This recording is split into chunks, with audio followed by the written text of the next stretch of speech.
Spring of it out. It's your favorite out. You like everybody try to find these seats? Yeah. What you doing? I thought they You know I'm living by the rules. So much goodness pouring down, I built a pool.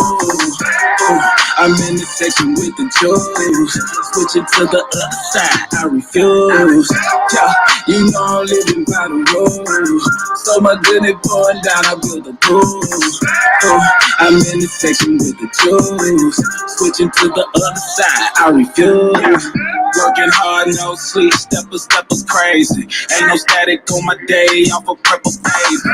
Take the love and the hate, fam, it's your favorite. I'm a breath rescuer, tell the devil save it.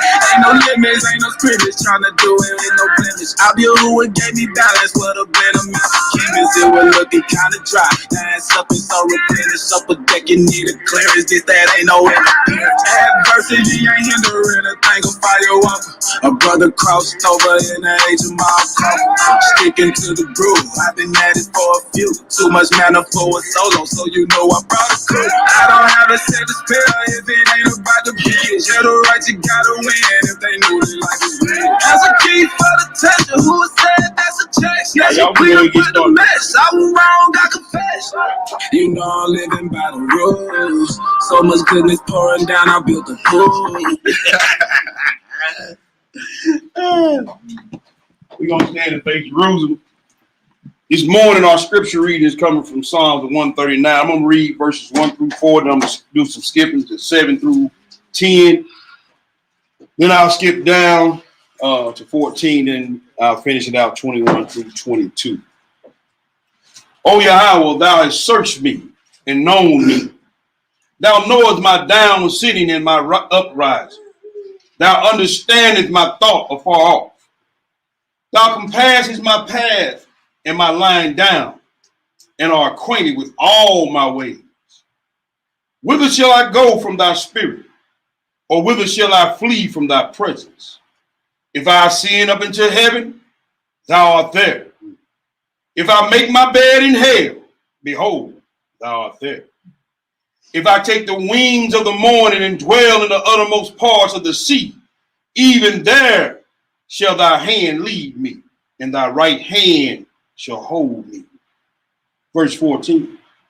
I will praise thee, for I am fearfully and wonderfully made. Marvelous are thy works, and that my soul knoweth right well. Verse 21. Do not I hate them, O Yahweh, that hate thee?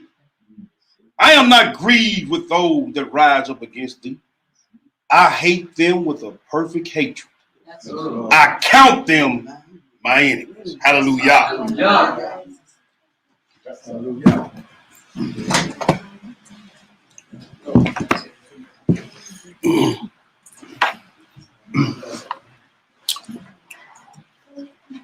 Hallelujah. Shabbat shalom. Shabbat shalom. Y'all, good to see y'all. Y'all see the title. This is part 2 of the Women of the Scriptures, the good, the bad, the ugly. That was that Psalms was Psalms 139. That verse 14 was actually right on time. That I will praise thee, for I am fearfully and wonderfully made. Seeing that this is a series, you know what I'm saying, that the Spirit prompted me to put together for the sisters. You know what I'm saying? I know a lot of our sisters, they deal with, you know what I'm saying, little issues with you know, well, I think I need to lose some weight. And most of the time, nah, you don't. They just be in your own head. You know what I'm saying? So my sisters, y'all fearfully and wonderfully made. So last time, part 1, we kind of got into most of it was the ugly. You know what I'm saying?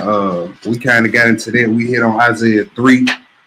We saw, you know what I'm saying, that our common state as a people, our society with the men and the women and the children, we see that there was a judgment because of our disobedience. From Isaiah chapter 3, from the men having from children ruling over us, or the men having childlike mind states, to the children being out of control, all the way down to the women. Now, because the men won't step up, now the women are leading Israel. And we saw that there was actually a curse and a judgment because of our sins. It was never so. We also looked at we touched on, soul ties a little bit. We looked at the daughters of men. You know what I'm saying? We also looked at a young lady in the efficacy of Christ, or the proto-evangeline was one of them.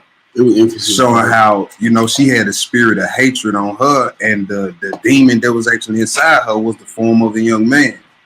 And then we read at the end of that how she, when she came back to her senses after she was delivered, she went back to her father's house and told him about all her relations. You know what I'm saying? So that's a warning to sisters. Watch who you opening your temple up to. That's right. You know what I'm saying? Because you find yourself out here being a victim of a hit and run. I'm gonna say, and now you done got this energy up in you from this man, and y'all don't even talk no more. And he long gone. You ain't heard from him. You know what I'm saying? So don't rob yourself of the opportunity to pick up and leave a situation when you need to, and keep your legs closed. Because when you open your legs and get that away, you rob yourself of the opportunity. If the situation is bad, now I can't pick up and leave if I need to. So, you know what I'm saying? When y'all out here so-called yourself dating and a young man courting you, look, that need to be the last thing on your to-do list with that man. You know what I'm saying? Because if he start cutting up sideways, you can always say, well, I ain't slept with this man. I'm gone. I ain't got to deal with this. But when you don't do that and you jump the gun, you rob yourself of that freedom.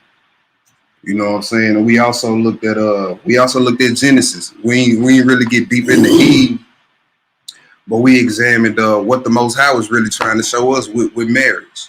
You know what I'm saying? What the mystery that is from the time he took the rib out of Adam, he was trying to show us him and his church, him and his bride. Right. You know what I'm saying? The whole mystery of it was every woman that called herself a wife supposed to be mimicking the spotless bride. Every man that called himself a husband supposed to be doing what? Mimicking Christ.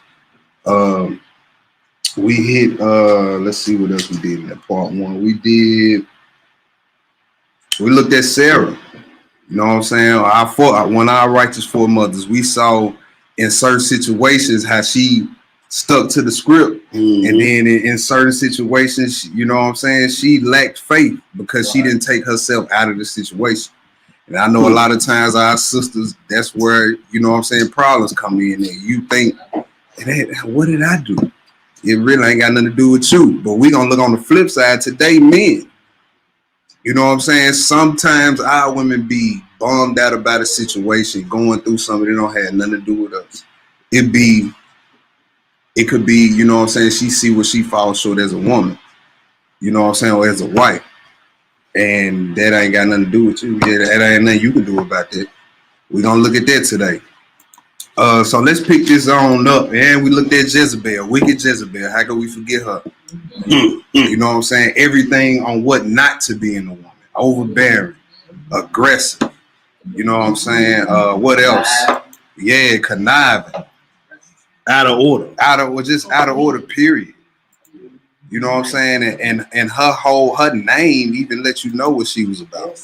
Baal is Lord, or husband of. Letting her know that, look, the husband that she even had, her earthly husband, didn't mean more to her than her gods because of her name. You know what I mean? So let's pick this back up. Let's go back to Genesis 6 first. You know what I'm saying? And I want y'all to notice Genesis 6. Yeah, let's do Genesis 6 first. I want y'all to notice a common theme in this class today, with a certain mindset. And what we don't realize is the reason why the Most High told us not to do or to eat certain things, especially not to do certain things, is because we don't realize certain behaviors incite certain evil spirits. All right. You know what I'm saying? Like we gonna look at that today. Something that's real big with our women, not with just our women, but women, period. We're gonna look at something today, and this, you know what I'm saying, it should make you think about something. So let's go to Genesis 6. Let's look at this situation with the daughters of men again. And then we're gonna look at the mindset of the daughters of men. What was their mindset? Because that's something we ain't touch on in part one. So do Genesis 6, and let's do let's do 1 through 5. Let's do 1 through 6. All right. And it came to pass when men began to multiply on the face of the earth, Right. and daughters were born unto them, that the sons of Yahweh saw the daughters of men that they were fair. And they took them wives of all which they chose. Yeah. And Yahweh said, my spirit shall not always strive with man, for he also is flesh. Yeah. Yet his days shall be 120 years. There were giants in the earth in those days. And also after that, when the sons of Yah came unto the daughters of men, and they bare children to them, the same became mighty men which were of old, right, men of renown. And Yahweh saw that the wickedness of man was great in the earth, and that every imagination of the thoughts of his heart was only evil continually. All right, so now let's go to the Old Testament Pseudepigrapha Volume 1. Let's go to the Testament of the 12 Patriarchs, the Testament of Reuben, chapter 5. That's on page 784. Yeah, I got it on you.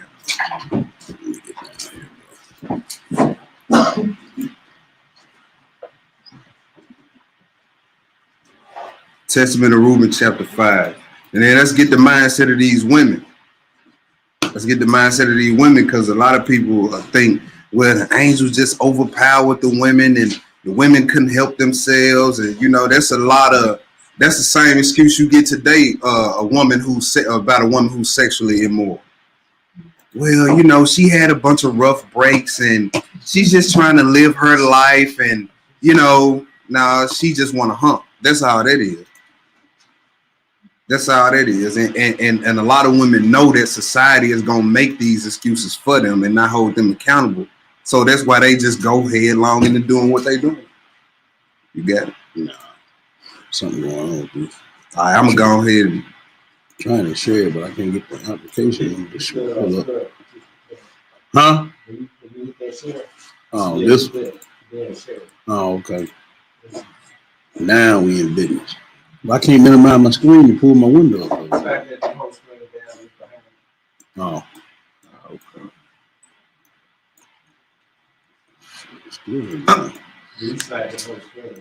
Yeah, I'm trying. Slide down. I got the wrong thing for it. Kill that right there. Hold on, we gotta bring these tabs back up here. See, there we go. You closed all the tabs out. It's all good. I'll get it back. Close it out. Just see right here, ain't it? Yeah, go back to that. See, I don't even want that up there. Hold on. Move that. Yeah. All right, add to stream. No. Let's just read it. I don't want to. All right, Test. Testament of Reuben, chapter 5. I'm gonna pick it up at verse 1. We're gonna read this whole chapter. What Testament chapter? of Reuben, chapter 5, page 784. Testament of Reuben, chapter 5. Let's get the mindset of these daughters of men and see what's going on.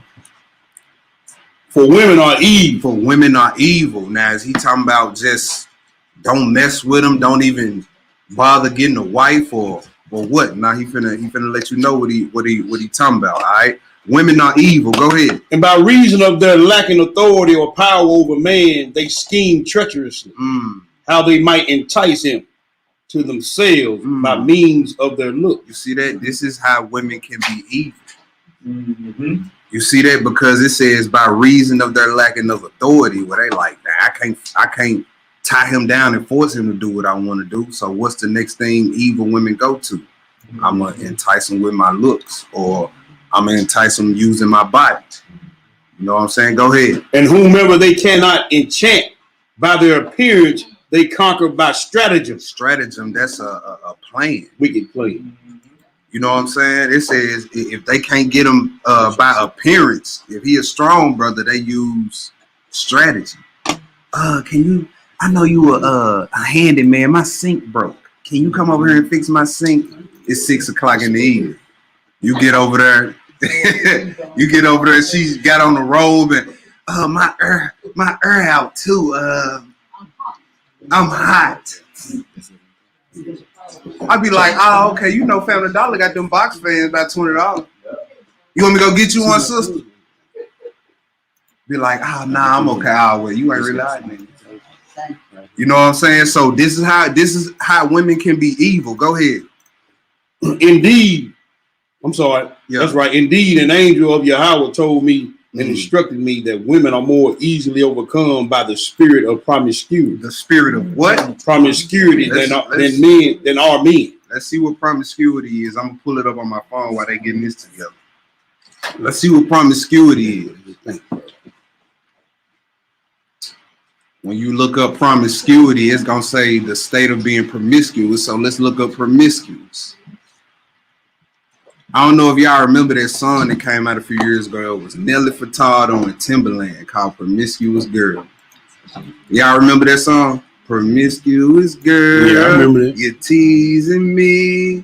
You know what? Oh yeah, y'all. If y'all hear it, y'all be like, oh yeah, I remember that song. They've been making music about it. Yeah. It says promiscuous. It's an adjective. It says having or characterized by many transient sexual relations, demonstrating or implying an undiscriminating or selective approach, indiscriminate or casual. What's the big thing today? Casual sex. Mm-hmm.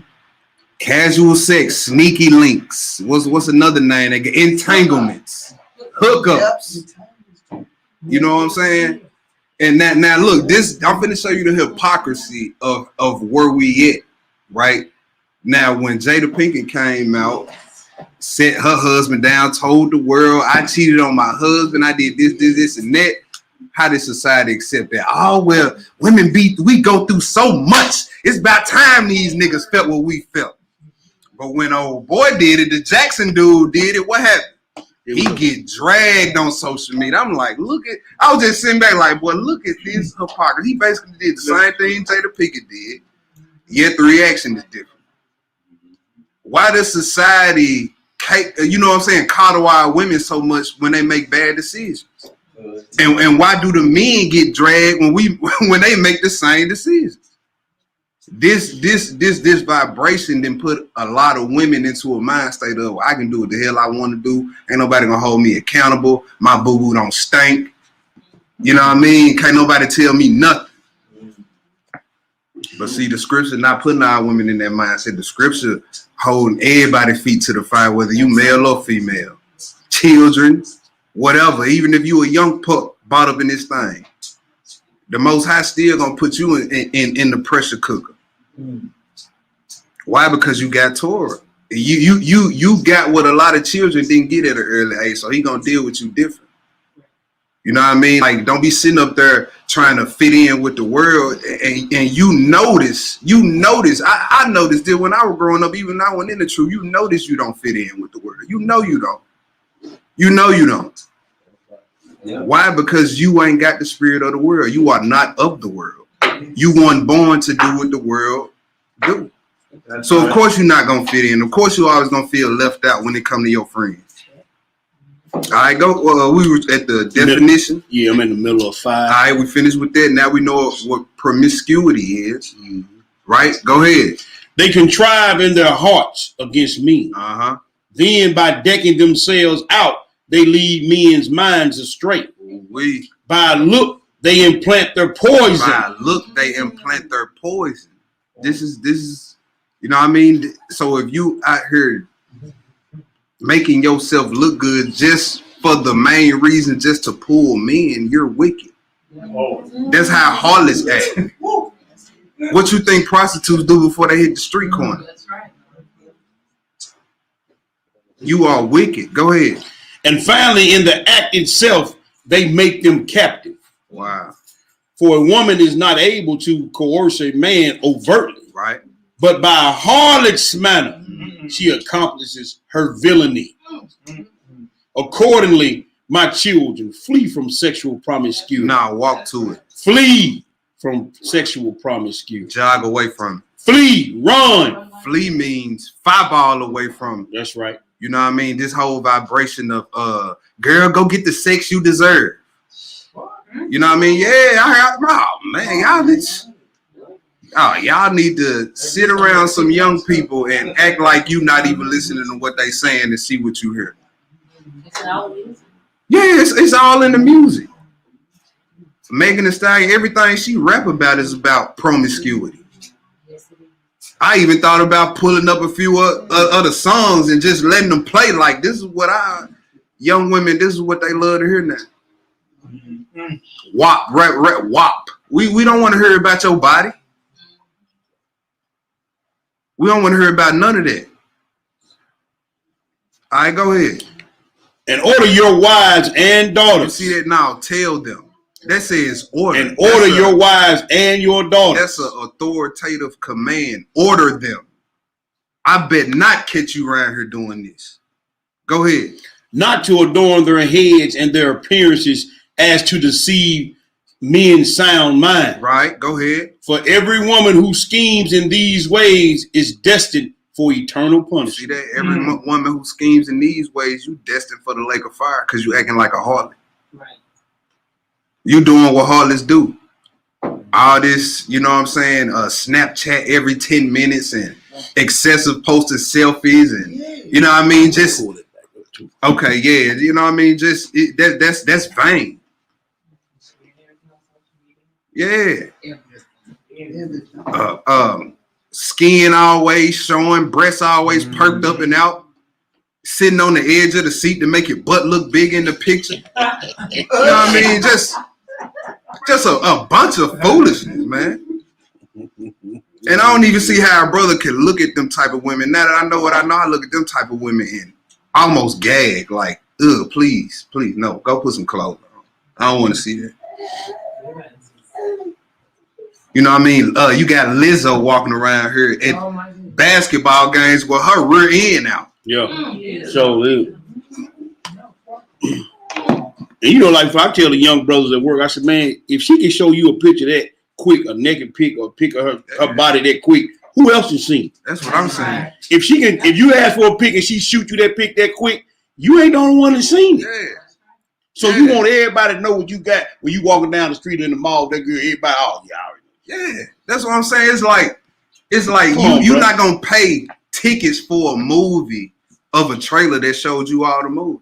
Yeah, you know what I mean? Like that's how I look at it. Like these women out here broadcasting their bodies. Like, okay, I just seen the whole trailer. I don't need to know what the movie about. Mm-hmm. I ain't got to see the movie. You just showed me everything in the trailer. Mm-hmm. Then when the kids scoop you up, now you miss it. Yeah, I just had a brother work with his daughter got kidnapped. I just had just a real talk, a brother in my job. His daughter just got back from being kidnapped and raped, gang raped in Atlanta, shipped to Houston, pimped out, put on the stroll in Houston, all because the dude was telling her he was gonna take her to Atlanta, give her a makeover so she could be in model. He took her. They gang raped her in the basement. They started pinging his daughter's phone. The police came. They wouldn't let him in the house. Dude got scared, shipped her to Houston, and the only way she got away when he put her on the stroll. She saw a preacher out there feeding the homeless. She ran to the preacher. The preacher took her home to his house, called her family, and came and got that girl. Wow. This happened to the dude at my job that I work with just this week. It happened so quick. Yep. Yeah. And our women, they they want to wear all these hair clothes and then get mad when they attract that energy. But we even said, like, when we put on certain things, I'm making a fashion statement. Mm-hmm. So that means you communicate with what you put on. You know what I mean? If you wearing harlot clothes, then men gonna think you a harlot and they gonna try you like you a harlot. That's right. That's right, bro. You know what I mean? Go ahead, bro. Just like a lot of people forget about 400 plus young ladies missing in DC. Yeah. Mm-hmm. Yeah. And they think society always trying to control women. We can't wear what we want. Look, it's way deeper than people just trying to control y'all. It's predators out here. Why would you even want to dress like that, knowing that it's predators out here? Well, I'm strong. I'm independent. That's not gonna stop that predator from thinking like a predator. I don't care what you talking about. Our society caters to predators. Yeah. It's crazy. What verses you in? Verse 6, brother. Go ahead. For it was thus that they charmed the watchers. They did what? They charmed the watchers. Oh, so them women was, you know what I mean, enticing them watchers. Mm-hmm. You know what I mean? Them angels showed up in the appearance of men. Mm-hmm. And then y'all finna trip off. Look what the women was doing while they enticed the watchers. Go ahead. Who were before the flood, As they continued looking at the women, they were filled with desire for them and perpetrated the act in their mind. Then they were transformed into human males. And while the women were cohabitating with their husbands, they appeared to them. Wow, they appeared to them while they was cohabiting, while they were having sex with their husbands. Wow. You see that? That's why Paul telling the women, look, we went over the spiritual meaning of the head wrap. It ain't just about you having something on your head while you praying. It's respect and order. That's right. That's why he say women should stay under their head, under their coverings because of the angels, because these angels can come and entice you through lust just like these angels did. Mm-hmm. You know what I mean? Like if that's what you were doing with your husband, your mind should have been on that. Yeah. But see, them angels knew that it wasn't. They were like, man, I want some more. Some more it. And them angels came down and you know what I mean, had their way with women who were driven by their lust, driven by their beauty. So we see this the beginning of the pattern that I talked about. You exalt beauty, you exalt beauty more than the one who gave it. You give rise to the spirit of pride. That's right, and the spirit of promiscuity. We gonna see that's gonna be the common theme throughout this part too. The exaltation of beauty. Here come the spirit of pride. You know what I mean? What we like to call a lot today, narcissism. And then here come that loose. She loose. She hot in the drawers now. Mm-hmm. We gonna see that all throughout this thing. Let me pull up this article again. You finished it? No, I'm gonna finish that. Go ahead and finish it. I can just put. Yeah, just click out of it. Ah, okay. Yeah, I'll click out. Right. Yeah, just X that out. Hit that X right there. All right. Yeah, and then close it. Pull it down. Let me pull it down. Yeah.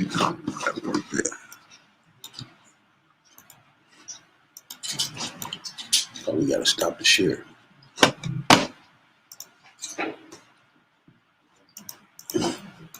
All right, Woody, you back on duty, brother. You have to come back. You back on duty, bro. We gotta get that off there. But anyway, let me finish this out. All right. Since the women's minds were filled with their lust for these apparitions, they gave birth to giants.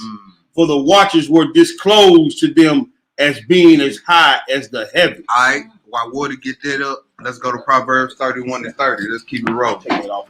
Take that off. Some kind of way I can't get it down off the. That way I can stop sharing it. So go to Proverbs 31 and 30. So now we see the mindset of the daughters of men. They, you know what I mean? They were driven by lust as well. And you see how you can get taken advantage of. You can end up sleeping with the devil himself. Yeah. You out here being driven by lust. Thank you, brother.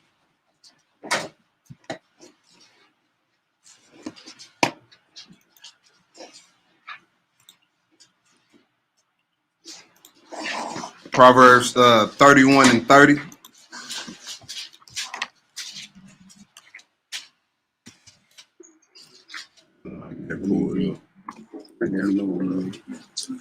All right. Well, I got the article pulled up, so let's look at this real quick. All right. Let's look at this real quick.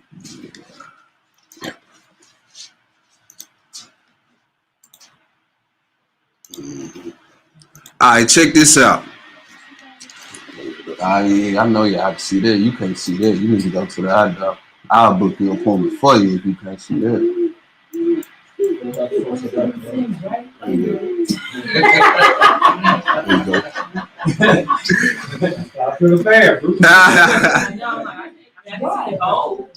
Y'all can't see that for real.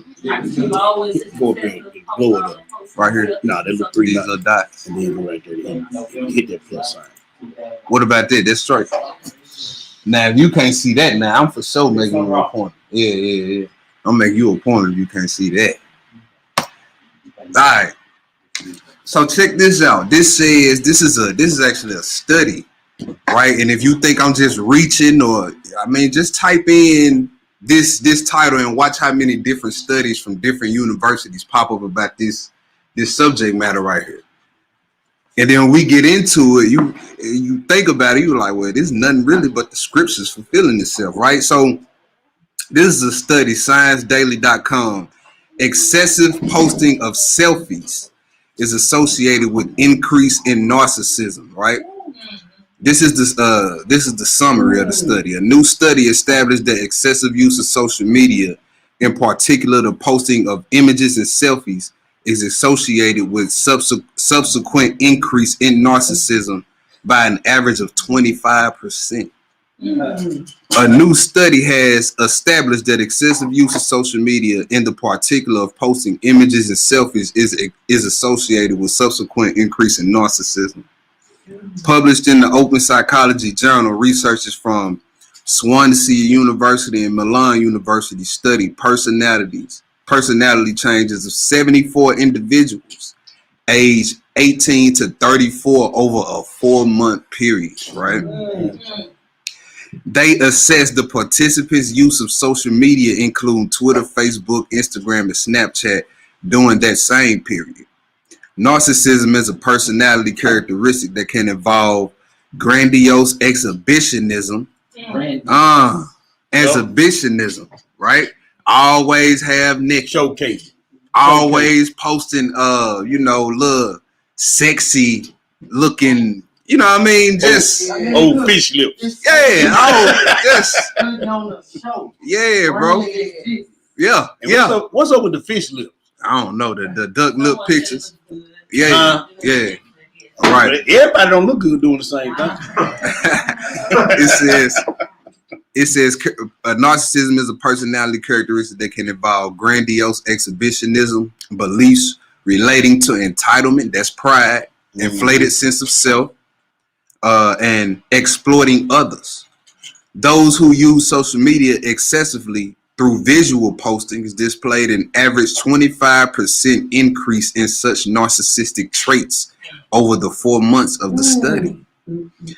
The increase took many of these participants above the clinical cutoff for narcissistic personality disorder, according to the measurement scale used.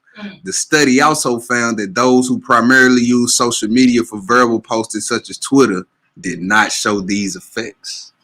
Wow. It says, however, this group of people, their initial levels of narcissism predicted a growth in this form of social media uses over time. The more narcissistic they were to begin with, the more verbal postings they made later. All but one of the people in the study used social media, and their average use was about 3 hours a day. Get a job. Excluding usage for work, but some reported using social media for as much as 8 hours a day. Get a job. For non-work related purposes. Look, I got this, like if you got iPhone, they see you something like every Sunday about your screen time. And one day it was like, it showed me like, it says your screen time was up 69% this week. I was like, damn, I'm tripping. So every week now I try to make sure it's lower and lower. It's been getting there. Like we don't realize how much we really be on our phones. You know what I mean? We down to have a heart attack. We realize we left it and we at work. We like, I'm telling you. You'll be 5 minutes away from work and turn around just because you left your phone. I try to leave mine at work. I hate my phone. Hey, you remember before your phone had a Rolodex on it? Yeah. A Rolodex. Look, the team don't even know what they is. Rolodex? Yeah. So it had your phone number saying you can recall phone. Yeah. Man, if you ain't on no speed down in there, I might not be able to say over people. All right, check this out. It says Facebook was used by 60% of the sample, 25% used Instagram, and 13% used Twitter and Snapchat each. Over 2/3 of the participants primarily used social media for posting images. 2/3 now. Professor Phil Reed from the Department of Psychology at Swansea University, who led the study, said, there have been suggestions of links between narcissism and the use of visual posting on social media such as Facebook. But until this study, it was not known if narcissists use this form of social media more, or whether using such platforms is associated with the subsequent growth in narcissism. The results of this study suggest that both occur, but show that posting selfies can increase narcissism. Why? Because the main reason of posting a selfie right? It's Look at to me. validate your self-worth by the compliments of others. That's ain't no, I don't care. You got some people out there who like, I think this is a nice picture of me, I'm gonna post it. Okay, that's the very low minority. They want all those likes. They want Yeah. in 30 minutes. Yeah. Yeah. You don't like it. They get Yeah, and this how I know, right? Because I heard people say, I'm gonna delete this one because I ain't get the likes that I wanted on this one. I'm gonna delete it and repost it later. yeah. You know what I mean? Like, that's narcissistic. Yeah, every 10 minutes, you got a pic of yourself float down my news feed. I don't need to see you that much. Yeah, they got the filters that you know what I mean, hide all type of stuff. You know what I mean? This sister that sent you 30 selfies with filters. Y'all get on the first date, she got all type of acne and you know what I mean? I left my filter on. They got a filter for the background, so you can't be like, man, okay, dirty. Yeah. I mean, look, you can Photoshop that. Look, I'm serious. You can Photoshop your body now in these pictures. Like, you can make your waist look a certain way. You can, you know what I'm saying? All That's that. witchcraft, man. Yeah. You That's can do all witchcraft, that. bro. That's deception. That's deception when you get through. All right, so I'm done with that article, right? You done with it? Yeah, I'm done with it. Let's go to 2 Timothy 3. Now, are these people who got this research out, are they just reaching? Are they just reaching, or is this type of behavior giving rise to certain evil spirits? Which one is it? Which one is it? I'm going with the scripture. 2 Timothy chapter 3. I say it's the scriptures being fulfilled. That's what I say. That's right. 2 Timothy chapter 3, 1 through 5. When you get it, go ahead. This you know also, Uh-huh. that in the last days perilous times shall You come. see that? Happy time. Perilous times. Good time. Perilous times. Perilous times. A Dangerous. difficult, stressful situation. Yes, right? sir. So somebody asks you, well, how we know we in the last days?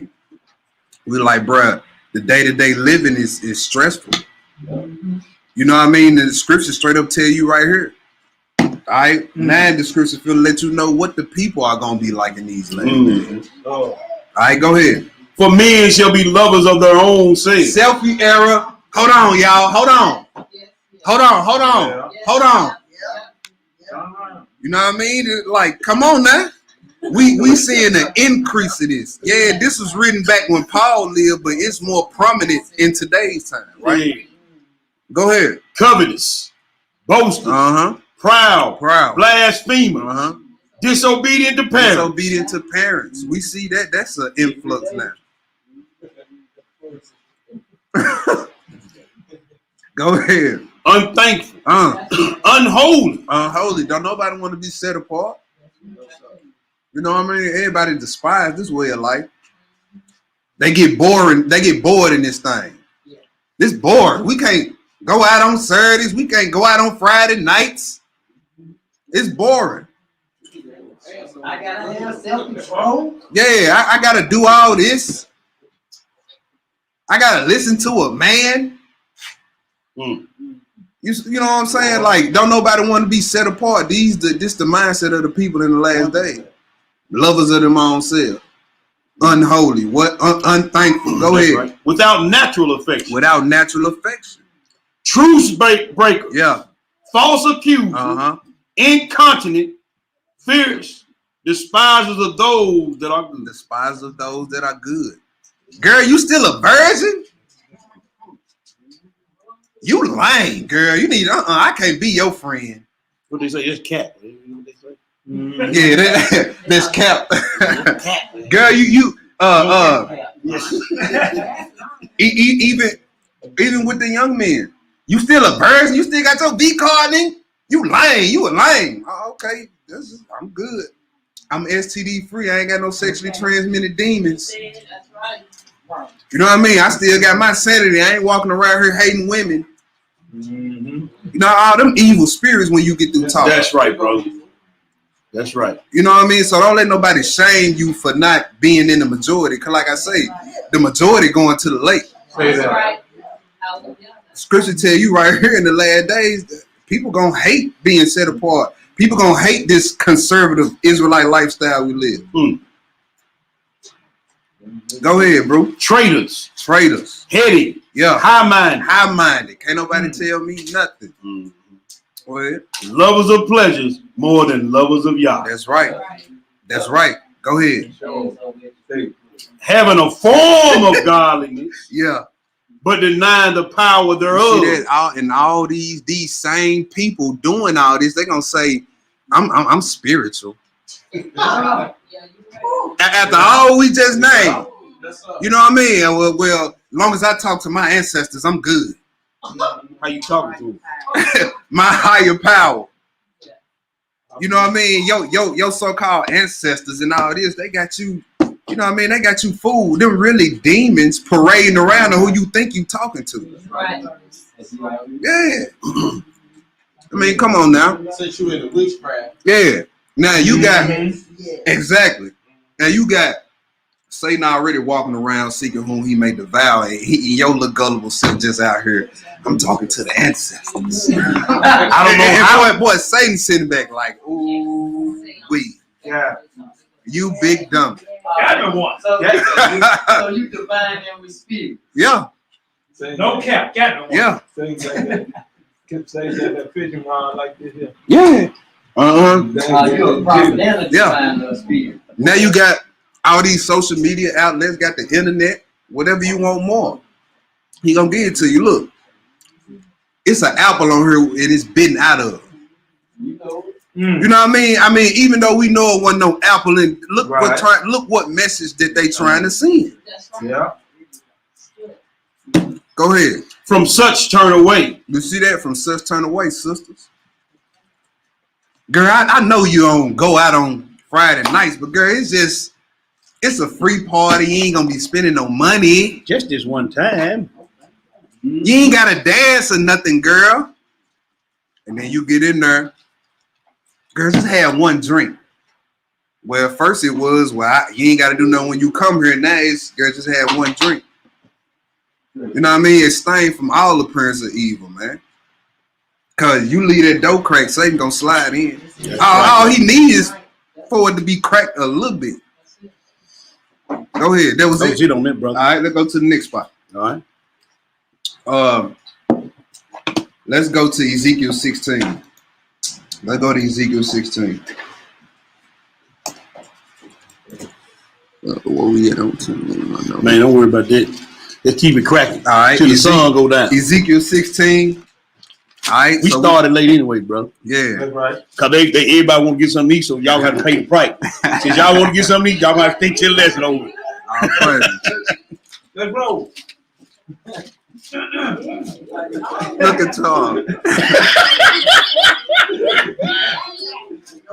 Ezekiel what? 16. Ezekiel 16, right? So we're looking at the women of the scriptures. Let's look at the women of the scripture. Israel is personified as a woman. That's of the scripture, right? So let's look at it. Ezekiel 16, 1 through 25. Then we're going to skip and get verse 30. Ezekiel 16, 1 through 25. Again, the word of Yahweh came unto me, saying, Son of man, call Jerusalem to know her abomination. See, called Jerusalem. A lot of times Jerusalem can be referred to the land or the people. Right here we talking about the people. He say, cause Jerusalem to know her abominations. Verse 3. And say, thus said Yahweh thy Elohim unto Jerusalem, thy birth and thy nativity is in the land of Canaan. Yeah. Thy father was an Amorite and thy mother a Hittite. Right. So he gave us the land of Canaan from the children of Canaan, but the same idolatry was going on. Right. So it's the same languages in the New Testament when the Messiah, like, look, you ain't sons of Abraham, you ain't did his works. You the sons of whoever work you doing. You know what I mean? So it's the same thing here in the Old Testament. Let you know, like, whatever you do spiritually, that's who your father, your mother is. So even though I ran the old people out of the land for idolatry. Mm-hmm. I bought my people in the land, the same idolatry went on. Therefore, that's your mother and your father. Come on now. Spiritually speaking, go ahead. And as for thy nativity, Yeah. in the day that thou was born, thy navel was not cut, neither was thou washed in water to supple thee. Oh, thou was not salted at all, nor swaddled at all. That? You was a Brenda's baby. Come on now. You was a Brenda's baby. Look, didn't nobody care about you. That's right. And people want to criticize, you know what I'm saying? Me, they're like, bro, why you so hard on heathens? Because when we was first born, they all passed by us and shook their head and didn't say nothing. That's right. You know what I mean? And the Most High was the only one who stopped by us and cared for us. That's why. Come on now. So now if I ain't coming in a certain spirit, I ain't dealing with them. Period. Go ahead. Verse 5. Yeah. None I pitied thee to do any of these unto thee. Yeah. To have compassion upon thee. See, no I pitied thee. No, I pitied thee. You was a baby. Your navel one cut. Your umbilical cord was still on. You was still in the blood. Everybody just walked clean past you. Didn't say nothing. Didn't say let me help. Didn't do none of that. That's right. Go ahead. But thou was cast out in the open field to the loathing of thy person. Yeah. In the day that thou was born. And when I passed by thee, I saw thee polluted in thine own blood. And I said unto thee, when thou was in thine own blood, live. Yeah. I said unto thee, when thou was in thine own blood, live. I have caused thee to multiply as the bud of the field. Yeah. And thou hast increased and waxing great. And thou art come to excellent ornaments. Thy breasts are fashioned. You see that? Thy breasts are fashioned. So now he getting into the maturation process of this woman child that he passed Come by. on, brother. Right? He said, thy breast is fashioned. Go ahead. Thy hair is grown. Thy hair is grown. Whereas thou was naked and bare. Whereas thou was naked and bare. Go ahead. Verse 8. Now when I passed by thee, I looked upon thee. Behold, thy time was the time of love. You see that? Go ahead. And I spread my skirt over thee.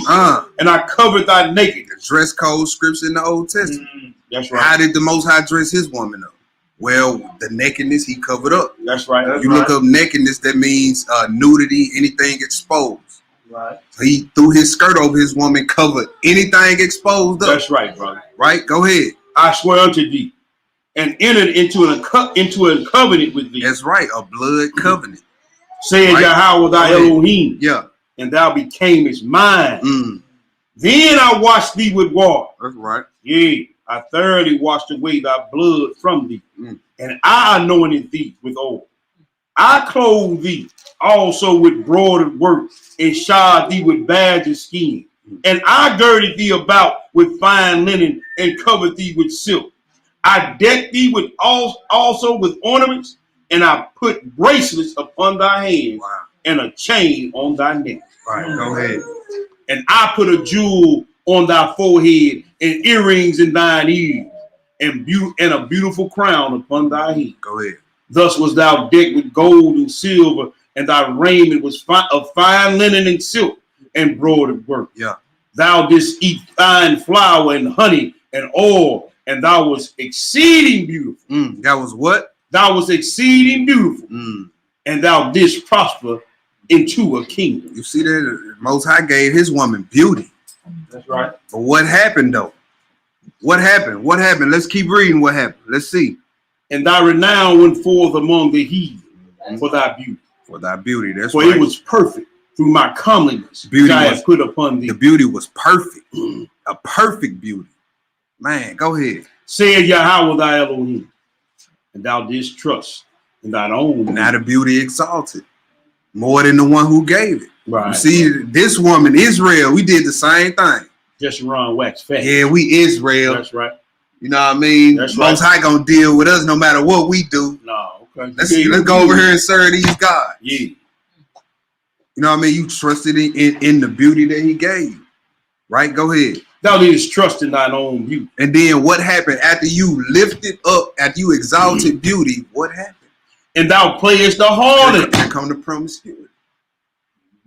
That's the thing. Like, don't fall into this vibration of this selfie era, this knowing you fine and can't nobody, don't fall in that mindset. Okay, yeah, you look good, so what? You know what I mean? You start, okay, yeah, my bursts are perky. You know, I do have a Coke bottle shape. Yeah, let me put this on display. Look, all right. Next thing you know, that pride gonna kick in. Ain't nobody gonna tell you nothing. Next thing you know, she hot in the draw. You ain't even gotta. Once I see a woman doing all that, I ain't even gotta guess. I mean, 80% of the time, I know what's going on because I can read this in the scripture. This is a reoccurring pattern. With men and women. We just talking about the women today. With men and women. Go ahead. And thou playest the harlot because of thine renown, and pours out thy fornications on everyone that passed by. His it was. Everyone that passed by, his it was. That's right. Wow. Is this not the mindset of our women today? Indeed. Exalting beauty, and every man that passed by, his it is. They showing everybody pics on Facebook and Instagram. That's what I'm saying. Everybody can see. Yeah. It's his. You show it to me. I mean, I got visual imagery now. Yeah. So, well, I mean, what do that leave your man? Everybody see what he got. Everybody done seen how you look. Oh man, he got his old lady, man. She on the ground. On the ground. I'm for real. You right. Yeah. You right. I had to ask that young brother that, bro, she showing you that quick. Yeah. Everybody done seen that. Yeah, man. Now, what if y'all get together and try to make it solid, and then you bring around them dudes? Everybody you bring around. Yeah. I can tell you where that mole is. Yeah. So you got the picture. Hey, Huh? you got the picture right here. Screenshot. Hey, he gonna be embarrassed and he gonna be rapping like he like, Yeah. just keep telling me. Mm-hmm. Yup. He Yeah. acting like he ain't never know that mouth was out. Yeah. Go home, be on Oh boy. And don't let you be like, don't let you cuff one of these little thoughts out here and dude pull you to the side, man. I think I seen your girl in the video. Oh man. Ain't no thing to it. You gonna be sick, partner. I tell you, You better get you a virtuous woman out here. Yeah, for real. You know your girl. Yeah. I remember her. What? I even remember her name. My fiance. Hey. Go. Verse 16, bro. Yeah. Verse 16. Y'all give me you beside it. Verse 16. Go ahead, bro. And of thy garments thou didst take, and deckest thy high places with divers colors, See that? Go ahead. and playest the harlot thereupon. So you took everything the Most High blessed you with and used it for a wicked purpose. Everything He decked you with, them beautiful clothes, them beautiful looks. Right. You see what I'm saying? You took that and used it for a wicked purpose. And He gonna let the men have their way with you if you do that. Just like He did with Israel, just like He did with the daughters of men. You know what I mean? So on and so forth. Don't think you the exception. Wow. All right, go ahead. The like thing shall not come, neither shall it be so. Yeah. Thou hast also taken thy fair jewels of my gold and of my silver, which I had given thee, and made it to thyself images of men. Images of men. That's going into phallic worship. Come on now. Images of men, right? And these type of things just evolve over time. Come on now. You know what I mean? You got that out there. The big thing with women now is sex toys. Yes. You know what I mean? You got all this stuff out here. It's been in the scriptures. Right? Go ahead. And didst commit whoredom with them. Yeah. And tookest thy broidered garments and coverest them. And thou hast set mine oil and mine incense before them. My meat also, which I gave thee, fine flour and oil and honey, wherewith I fed thee. Thou he even set before them for a sweet savor. And thus it was, said Yahweh Elohim. Skip down to 30. All right, verse 30. Yeah. How weak is thine heart? You see that? A woman who trusts in her beauty, right? And get puffed up and start sleeping around, your mind is weak. You're not a strong woman with that not doing that, you ain't. But I look good. And That's why your mind weak. You think because you look good, everything gonna be given to you. No. Nah. Ain't nothing gonna be given to you but a hard time. The other guy gave me Doty back. Look, he said, "How weak is your heart?" Go ahead. Say Yahweh Elohim. Yeah. Seeing thou dost all these things, the work of an imperious, whorish woman. Imperious mean bold and arrogant. He said, "You do the work of an imperious, whorish woman." All right. So the next part was Ezekiel 28:11-17. We're gonna go there. We're gonna skip that. All right. But there, it was Ezekiel 28:11-17, and that's showing how Satan. It tell you how Satan trusted in his beauty and was puffed up. So we see where that mindset come from, and what it led to. It led to him being cast headlong out the heavens. Where you think they're gonna get you cast headlong into? And y'all can post selfies down there together. Yeah. You see how the words look coming out your face. Yeah. You ain't gonna ain't no feel. It's a forever fire filter down there. Yeah. The fire always gonna be in your background on them pictures. They say them worms don't die. They ain't gonna So, be able to like, Photoshop. Nah, you ain't gonna be able to Photoshop that. Let's go to Proverbs 14:1. Worms come out the forehead and the photo.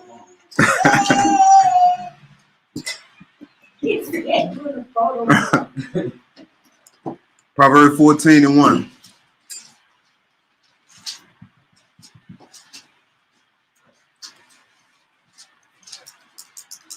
All right, so now let's kind of get into you know what I'm saying, the single or unmarried.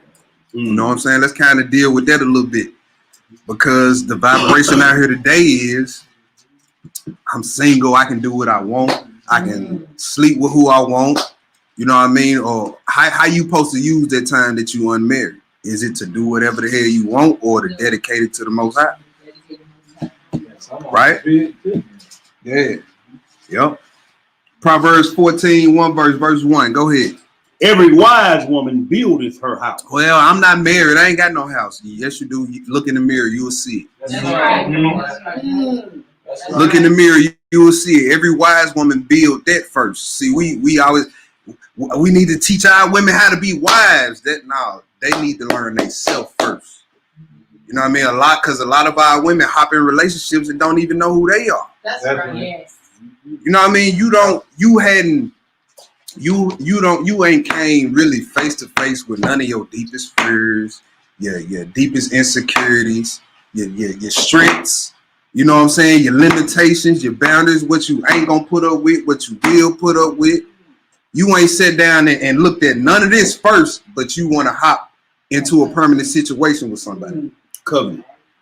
You know what I mean? The script say every wise woman builds her house, gets you together first. Focus on being the best you can be. Amen. That way, According to the scripture. according to the right, of course, according to the scripture. And we know we got the examples. The spotless bride. So you got something to go by. That's right. You got a criteria to go by. It ain't like we just out here telling you to do this and leaving you high and dry, no instructions, no nothing. Nah. Every wise woman build her house. Go ahead. But the foolish pluck it down with her hand. With her hands, her actions, and her mouth. The foolish woman gonna pluck it down. What's the second one? Hebrew? read that. Oh, you want me to read it? No, you just said with her hands and her with her hands, her mouth, and her actions. Yeah. And if you marry,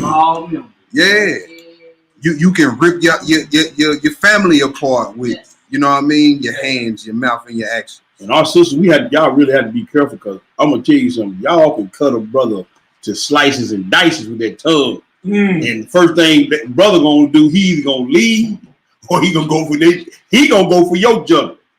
Well, since you said that, then now the devil got that foothold you gave the devil just became a stronghold. Come on. And who's gonna be responsible for that? You know what I'm saying? Yeah. And that's we got to understand the battering back and forth that Satan just start trying to do, because now that foothold become a stronghold. Now you over there, she over here. Yeah. And man, I'll never speak to her again. Yeah. She said this about me. Yeah. Now, we got to be careful on this. You see what I'm saying? Because see, I'm gonna tell y'all some all that name calling stuff. What it Come do? on now. It's still something that sometimes you can never get back if you don't go to the point where say like, well, yeah, I'm mad at him, yeah, I'm mad at her, but you know that's supposed to be my real, that's supposed to be my husband.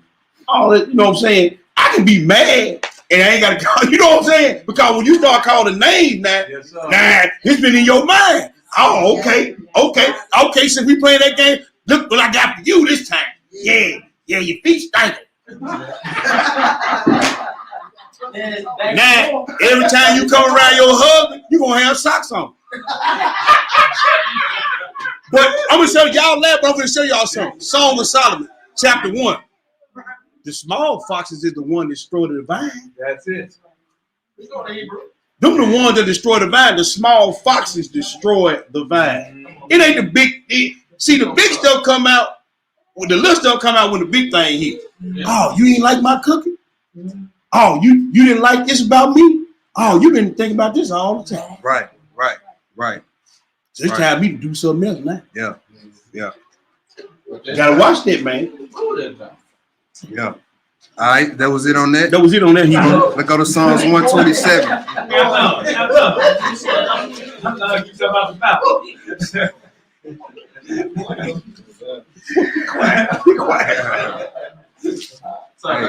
Nah, hey, mama.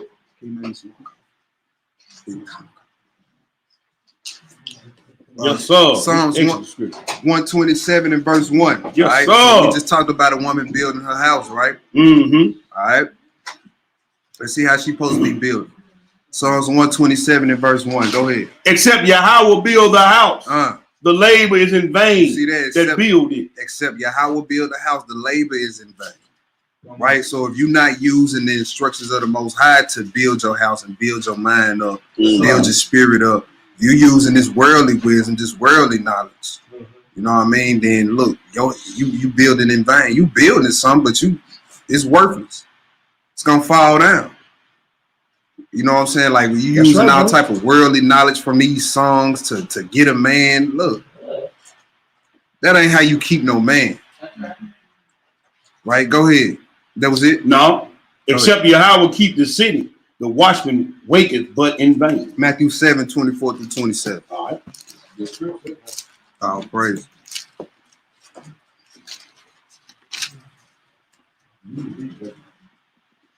Oh, praise. That ain't my script, Hebrew. Oh, praise. Wise and foolish builders, right? Yes, sir. Matthew 7, 24 through 27. Go ahead. Therefore, whosoever heareth these sayings of mine and doeth them, whoever hears and do, go ahead. I will liken him unto a wise man which built his house upon a rock. You see that? We still talking about building your house. Single women now, unmarried. You know what I mean? Like you need to know, you need to see yourself at your worst by yourself before you see it with anybody else. Come on. You know what I'm saying? You need to see how you react when everything is going good by yourself before you see it with anybody else. You know what I mean? It's just a bunch of stuff like we need to just slow down before we even get into dating and just find out about ourselves. Like, if you a woman, you need to see how you gonna react to you gaining a little weight before you get a man. See how you gonna react to it, right? And you know what I mean? Like, you know what I'm saying? See, and don't ask them kind of questions. I mean, what you want me to tell you? Do I look fat? I mean, come on now, you gotta be. Do I gotta tell you? I didn't ask you was I fat. I can look at me and feel fat. Why you trying to put me in that trick bag? I can't win that conversation. How am I winning that conversation? How am I? Just dread. Look, take that off.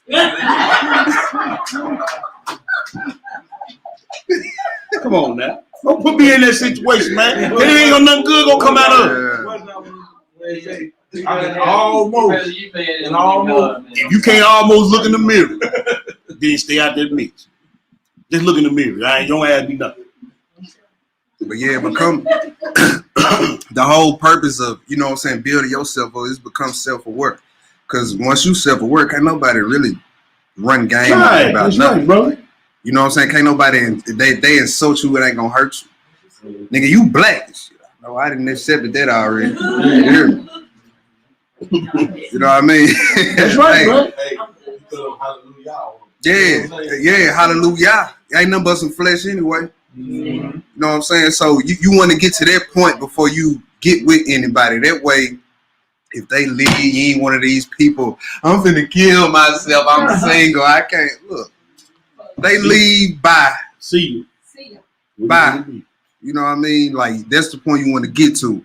But the only way to get there is to build like this. And that's to do and hear the sayings of Yahweh. Go ahead. And the rain descended. Right? And the floods came. Yeah. And the winds blew and beat upon that house. Uh-huh. And it fell not. And it fell not. So now you strong, right? Because you building the right way. So when the attacks come, when the trials come, when the depression come, when the doubt come, when the needing reassurance come, you know what I'm saying? You gonna weather all that. You gonna come out still standing. Go ahead. For it was founded upon a rock. And everyone that heareth these sayings of mine and doeth them not, right? Shall be likened unto a foolish man, which built his house upon the sand. And the rain descended, and the floods came, and the winds blew and beat upon that house. Yeah. And it fell, and great was the fall of it. Yeah. So those who building by using the advice and the mindsets and the vibrations of the world, guess what? When the depression comes, when the temptation to have casual sex and be promiscuous comes, guess what's gonna happen in your house? It's gonna fall. That's right, bro. You gonna crack under pressure. Right? Let's go to the next script. Deuteronomy 22, 13 through 30. Let's go to the Torah. Deuteronomy 22, 13 through 30. Okay, we straight. We straight, Brother Charles. Yeah, we ain't gonna go 5 hours a day. Don't sound so happy.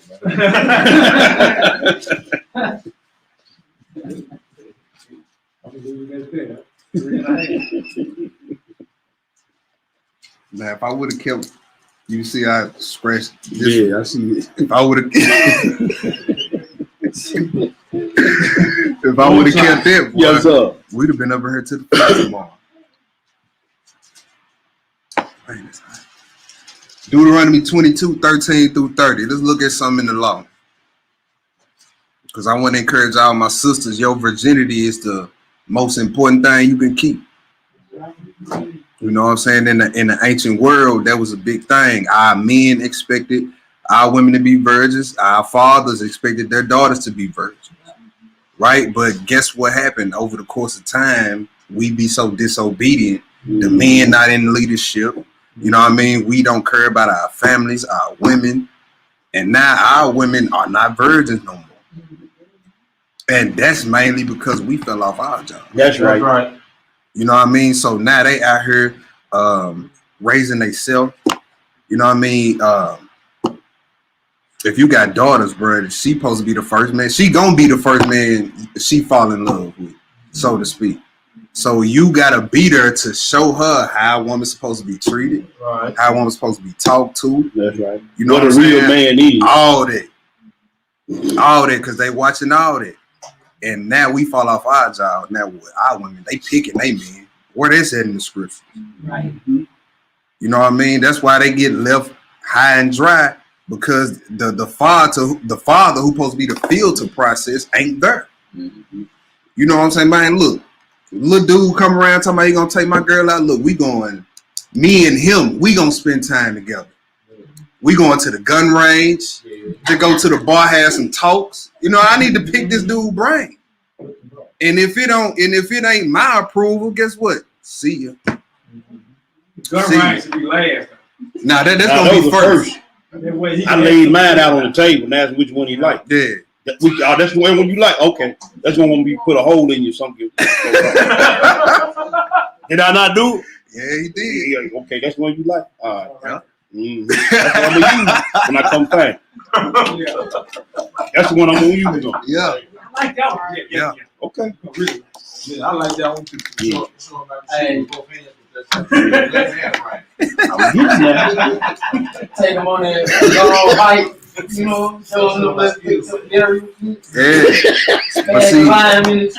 But See, that's the thing, man. And then we can't, as men, we can't, you know what I'm saying, complain about our women because it's our fault. Right. Man, ain't no more virgins out here. Well, You contributed to it. Guess what? If we never left the household, if we never sinned, rebelled, guess what? Wouldn't be none of that going on, would That's right. He like, man, I'm trying to marry me a virgin. Well, bro, I'm gonna be honest with you. Chances are slim. Find you a woman who's in Christ, bro. Right. Straight up, who done turn her life around. You know what I mean? Look, Negro, your body record ain't. Come on now. You know what I mean? You contributing to the damage. Yeah. So let's stop playing the games, and you know what I'm saying. Let's reestablish the order of what it's supposed to be and get things back on track. Right now, the only way we're gonna do that is by Torah. So let's get it. Verse 13, Deuteronomy 22 and 13. Right. If any man take a wife and go in unto her and hate her. Don't we see that spirit now? Yeah.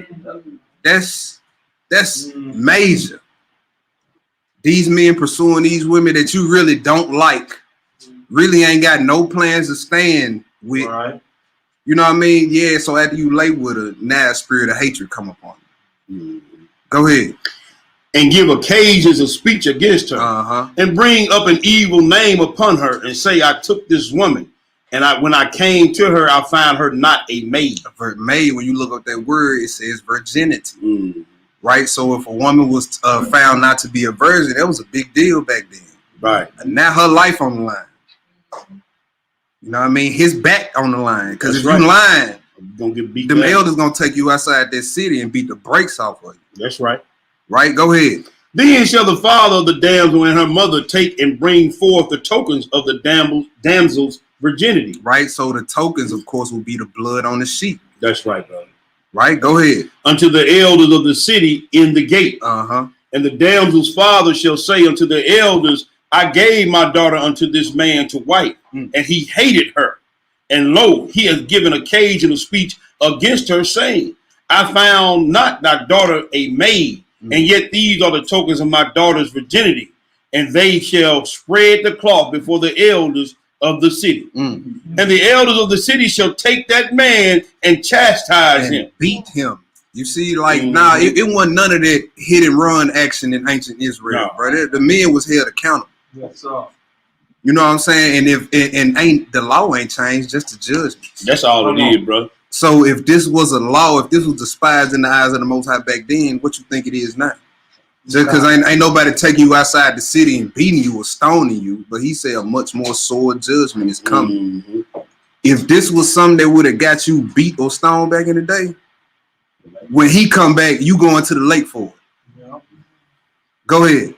19. Yeah. And they shall immerse him in 100 shekels of silver. Yeah, you got beat, and you had to come up out them pockets.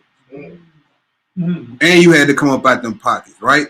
And the Most High make the same thing happen to you with life. That's with child support.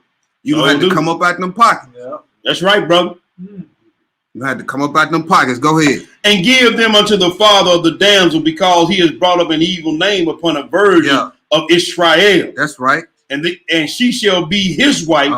He may not put her away all his days. And by doing that, you forfeit your right to divorce this woman. Man. You may not put her away all your days, partner. That got to be an awkward situation. You didn't got beat. Had to give up money. Well, I'm just saying you done brought this lab against this sister. Yeah. Even though y'all may not even do the conjugal visit no more, this woman, you got to take care of this woman the rest of your life. Yeah. Now, y'all passing by each other in the house. Both of y'all got the monkey mouth. Yeah. Look, that's a bad situation. That's a bad situation. You still got scars when you got beat. Yeah. You sitting up there back all scarred up. She's sitting up there across the room. Y'all scowling at each other. Yeah. Nigga lied on me. Yeah. Go ahead. Verse 20. Yeah. But if this thing be true, Oh Lord, but if this thing be true, and well, let's see what society just letting women, girl. It's okay, girl. Yeah, Mhm. I'm pretty sure that's gonna happen. Let's see. But if this thing be true, and the tokens of her virginity be not found for the damsel, then they shall bring out the damsel to the door of her father's house, Right. and the men of her city shall stone her with stones that she die, because she has wrought folly in Israel to play the whore in her father's house. See that? You played the whore by doing that, by not holding on to your virginity for your husband. You know what I mean? And this is what a lot of them call themselves slick nowadays. They don't want to be labeled whores, so they'll meet a dude. They'll be in a relationship about 3 months, 3-4 months. That's over with. About 3-4 months, another dude. But see, these ain't just random dudes. They label these. This my boyfriend, but you still running through men. Right. Every 4 months. Every 4 months, you still running through men. Right. That's playing the horse still. That's right. Yeah. That's playing the horse still. So not keeping or protecting your virginity got you stoned back in the day. Right. That's hard. She getting the worst punishment than the dude did for lying. Yeah. So that's a serious situation. Mm-hmm. Dude he had to come out the pocket and he got beat. But they talking about killing this sister, man. Yeah. Because you bring a bad name not only upon that man, but your father too. Yeah. You see, they gonna be saying around Israel, look, this nigga can't control this house, man. Right. This girl a little loose. Yeah. And he putting down Torah in his house. It's her coming out here acting the fool. Yeah. It's her coming out here acting the fool. Nice. So that's why the judgment is more severe, because like you make your father look bad doing it. Like he ain't taught you nothing. Right. Go ahead. So shalt thou put away evil from among you. Right. If a man be found lying with a woman married and to a husband, then they shall both of them die. Both of them should die. That's adultery. Go ahead. Both the man that lay with the woman and the woman. So shalt thou put away evil from Israel. That's right. If a damsel that is a What verse virgin, you at? I'm in 23. Bro. Okay, go ahead. If a damsel that is a virgin be betrothed unto a husband, and a man find her in the city. All right, so she's not married, she's betrothed, she's promised to somebody. So they hadn't what's the word? Consummated the marriage. That's right. Yet. But somebody entice her, come up and whisper up in her ear, even though she promised. Is that still adultery? Because a brother run game and say, well, y'all ain't really married, y'all just engaged. Right. Have a little fun before you get locked down, sister. Let's see. Go ahead. And lie with her. Is that legal according to Torah?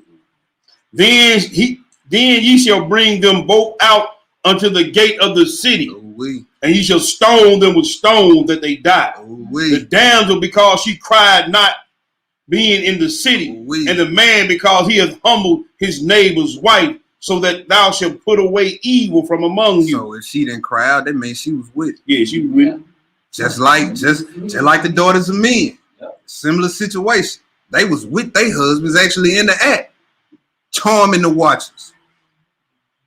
Go ahead. 25. But if a man find a betrothed damsel in a field, and the man force her, and lie with her, then the man only that lay with her shall die. That's right. So rape, that's off. That's off. That would have got you killed in our society. That's right. That'll still get you killed. I don't know what you talking about. That's gonna get you killed. That's some hot stuff for you. For real. Go ahead. Verse 26. Yeah. But unto the damsel thou shalt do nothing. That's right. There is in the damsel no sin worthy of death. For as when a man rises against his neighbor and slayeth him, even so is this matter. Yeah. For he found her in a field, and the betrothed damsel cried, and there was none to save her. If a man find a damsel that is a virgin, which is not betrothed, and lay hold on her, and lie with her, and they be found. So this a Negro and a woman who didn't take the time to court, they just jumped the gun. Put the cart before the horse, so to speak. Y'all know what I'm talking about. I'm with it. Yeah. He hot in the loan. Yeah. I got it. Don't you test drive a car before you take it off the lot? That mindset. Do I have to buy the whole cow? Can I get a little taste of the milk? Yeah. That mindset. Pops is a dog. Pops don't know none of that. Pops don't know nothing, bro. They straight up, you know what I'm saying, disrespecting the order. So how was this handled back in ancient Israel? Was the man just let him run him up? No. Let's see. Verse 29. Then the man that lay with her shall give unto the damsel's father 50 shekels of silver. That's not including the dowry. No. No, that shows. So 50 shekels of silver plus whatever the father say the dowry is. I'm gonna make it hard on you. You do my little girl like that. Yeah. I'm gonna make it extra hard. I'm talking about I'm gonna be Laban hard. Yeah. 7 year hard. 7 year hard. 21 years. Yes, sir. Yes, sir. I need to get that, bro. Yes, sir. All the nights she came to me crying, I'm gonna multiply that by 10. I'm gonna make it hard. Go ahead. And she shall be his wife, because he has humbled her. He may not put her away all his days. And you forfeit the right to let that woman go. Yeah. You got to deal with that. You got to deal with the bitterness. No, look, you got to deal with all that. You jumped the gun. She got a small mouth though, man. You jumped the gun. She don't cook. You jumped the gun. Man, she keep a nasty house, man. You jumped the gun. So now versus to where you seeing all that before y'all did the do and be like, nah, this ain't it for me. I'm a split. Now y'all gotta, deal with all that together. Work through all that together. Can't go. Work it out. Can't go. What else you don't like? Can't You get jumped the gun. What was all these questions when y'all was jumping the gun? Right. That y'all wasn't talking about none of that. But now the situation got real. Everybody wanna, I've been doing a lot of thinking. Now you doing a lot of thinking. Like Ishmael, what?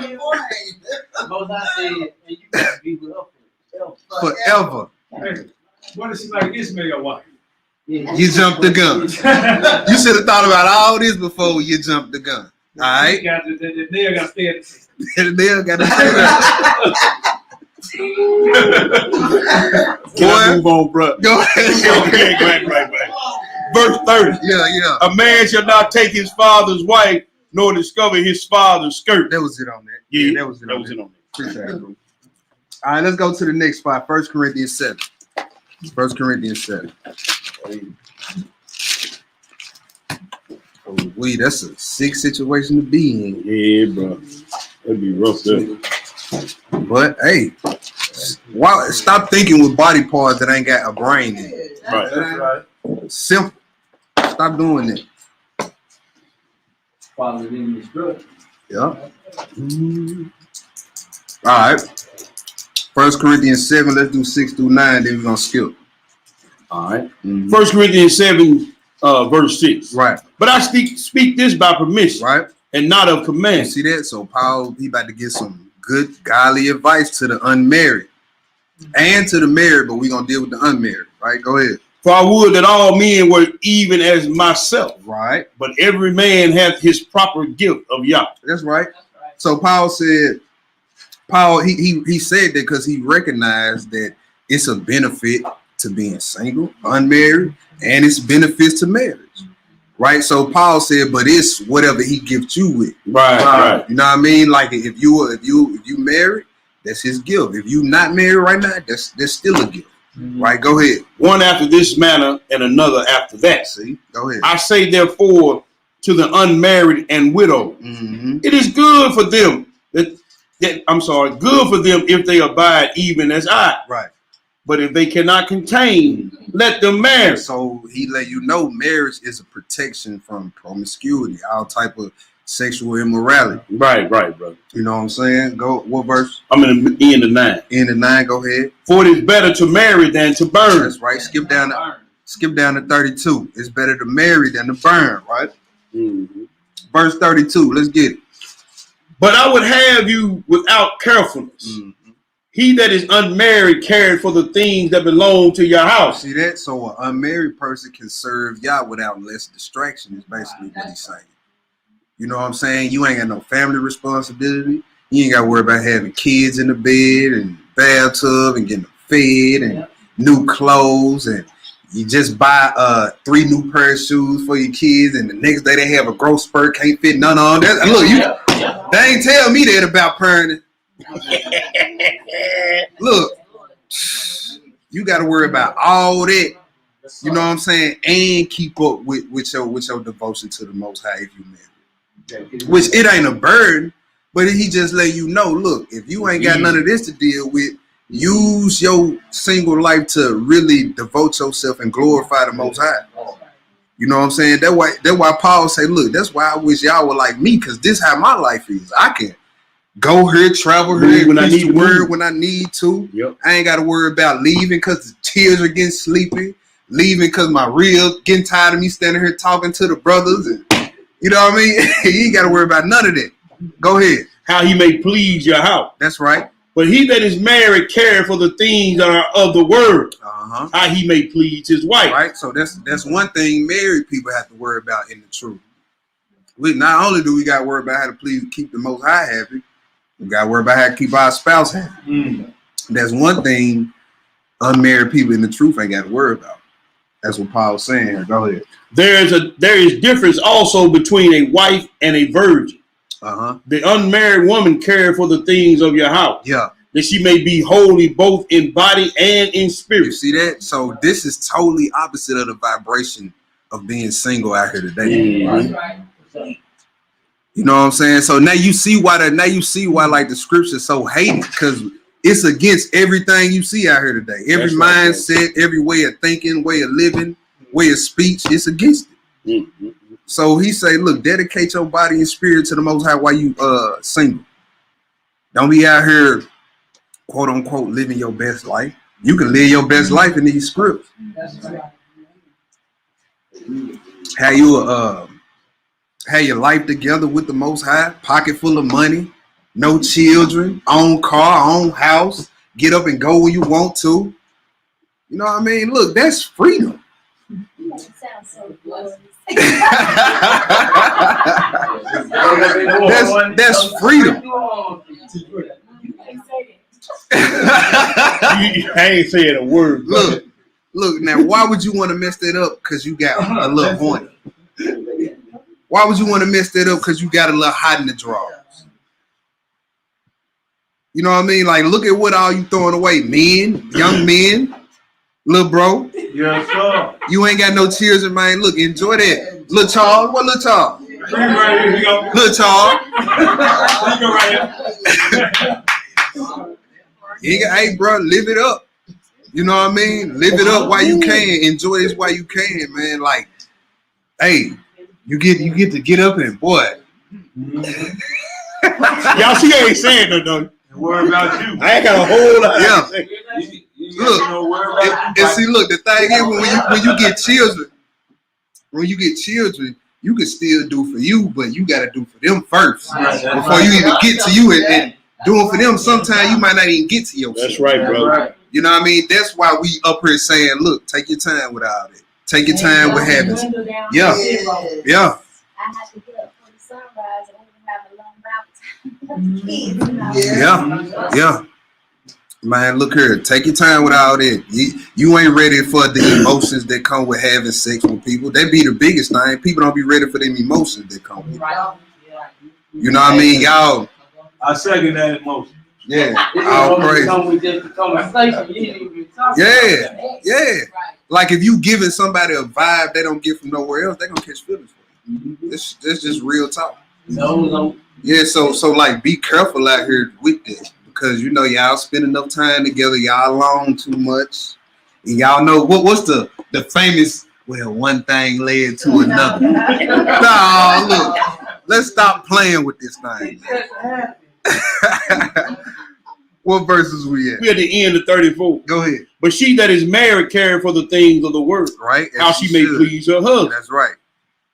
Verse 35. Uh-huh. And this I speak for your own profit.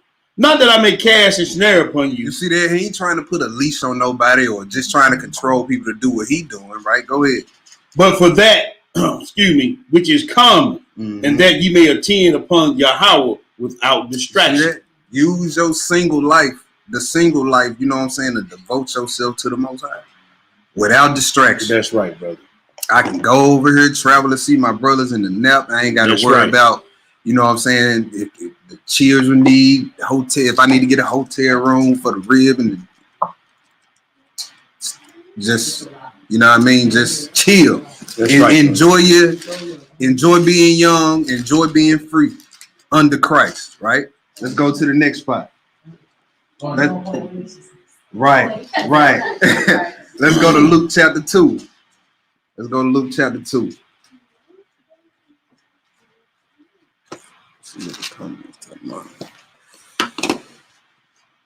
We've been neglecting the comment section, boy. They going in. But yeah, let's go to the next spot, Luke chapter 2, 36 through 38. Let's look at his sister, man. Like, even though she ain't got a lot of ink, just 2 verses, her memorial is to be commended because she was a widow. Mm-hmm. You know what I'm saying? And she just suffered some pain and some loss. That's right. She was down for the work, though. You know what I mean? But this a sister right here who didn't give up her hope in the Most High. That's right, brother. And that's to be commended. Luke chapter 2, let's do 36 through 38.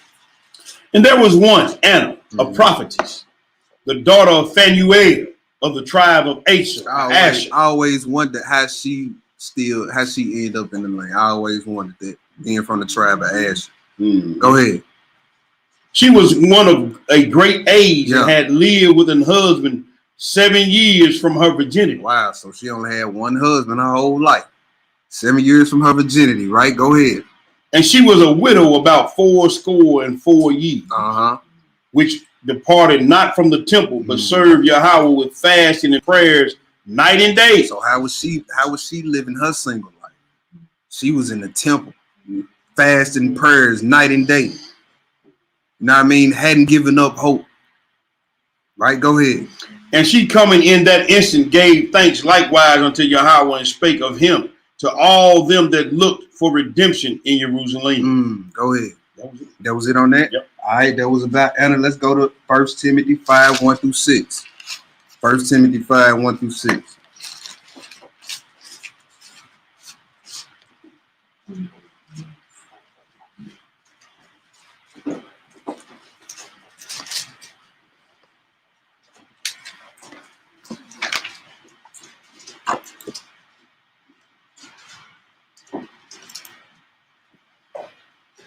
First Timothy 5, 1 through 6. When you get it, go ahead. Rebuke not an elder, right, but entreat him as a father. Yeah. And the younger men as brethren. The elder women as mothers. That's right. The younger as sisters with all purity. All purity. Go ahead. Honor the widows that are widows indeed. But if any widow have children or nephews, let them learn first to show piety at home and to requite their parents. For that is good and acceptable before Yah. Right. Now she that is a widow indeed. All right. So this talking about widows, but we know like this talking about this can be for unmarried women, period. Right? Go ahead. And desolate. Trusted in Yah and continueth in supplications and prayers night and day.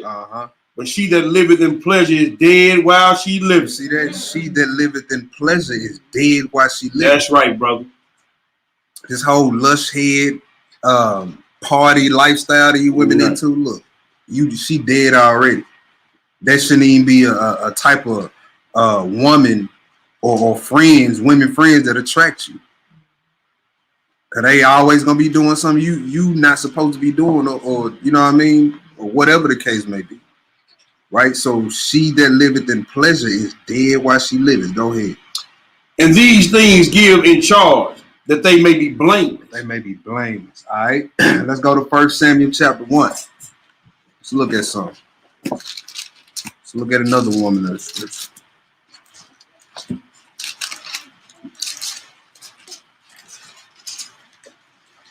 So use that time while you single to learn who you are and learn who your power is. And I ain't talking about just, well, my favorite color, I'm figuring out myself and my favorite color is purple. And I ain't talking about that. Yeah, That's a deep conversation, man. man. About as deep as water. By today's standard, that's a deep conversation. Yeah. Well, he knew my favorite color and what's my favorite movie and all that. You know. Yeah. Yeah, he knew what street I live on, Uh-huh. what kind of iPhone I like. Right. I like Samsung, not iPhone. He know everything about me. You know my last name. Yeah. What's my favorite color? Yeah. Zodiac sign. Oh, you a Scorpio? Oh, we compatible. I know, right? We compatible. Favorite chips. He gave that to the heathen, didn't he, bro? He said that in Deuteronomy. Yeah. He gave all that stargazing stuff to them.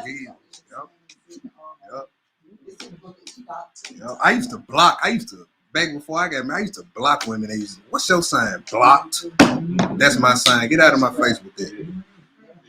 Cause you this grown and believe the time of the year you was born determine what type of person you are. You stupid. What I need to conversate, try to talk to you for? You dumb. That's all. No, you are. Well, Aries rising is compatible with. Mercury retrograde. Man, get yeah, thoroughly Hellenized, bro. Yeah. Hey, go ahead. We Samuel chapter 1 chapter 1, yeah, verse 1. Now there was a certain woman of Ramathaim Zophim. Well, I like how you did. You flow right Yes, through sir. that one. Yes, sir. Of Mount Ephraim. Yeah. And his name was Elkanah, the son of Jeroboam. Elkanah, I'm sorry. Good. And the son of Jehoram, the son of Elihu, the son of Tohu, the son of Zup, an Ephrathite. Right. And he had two wives. The name of one was Hannah, and the name of the other was Punana. P9. So yeah, that's right. So he had two wives. Right now, the whole thing is this: they're supposed to be treating each other like sisters. Mm-hmm. You know what I mean? We ain't even finna look. Because, you know, a brother asked me, he like, why y'all don't teach on the multiple wives? Well, look, ain't no brothers in here in polygamous relationships, so I don't feel the need to really. That's right. You know what I mean? That's pointless to come in here and talk to y'all about that. That's right. So this man had two wives, but like I said, the whole thing, they supposed to treat each other like sisters. Mm-hmm. Right? So in this story, we about to learn, you know what I mean? Look, watch how y'all talk to each other, sisters. You know what I'm saying? Even when y'all had disagreements, don't be hitting below the belt like this sister did. Right? Go ahead, bro. In the two. Yeah. And Peninnah had children, but Hannah had no children.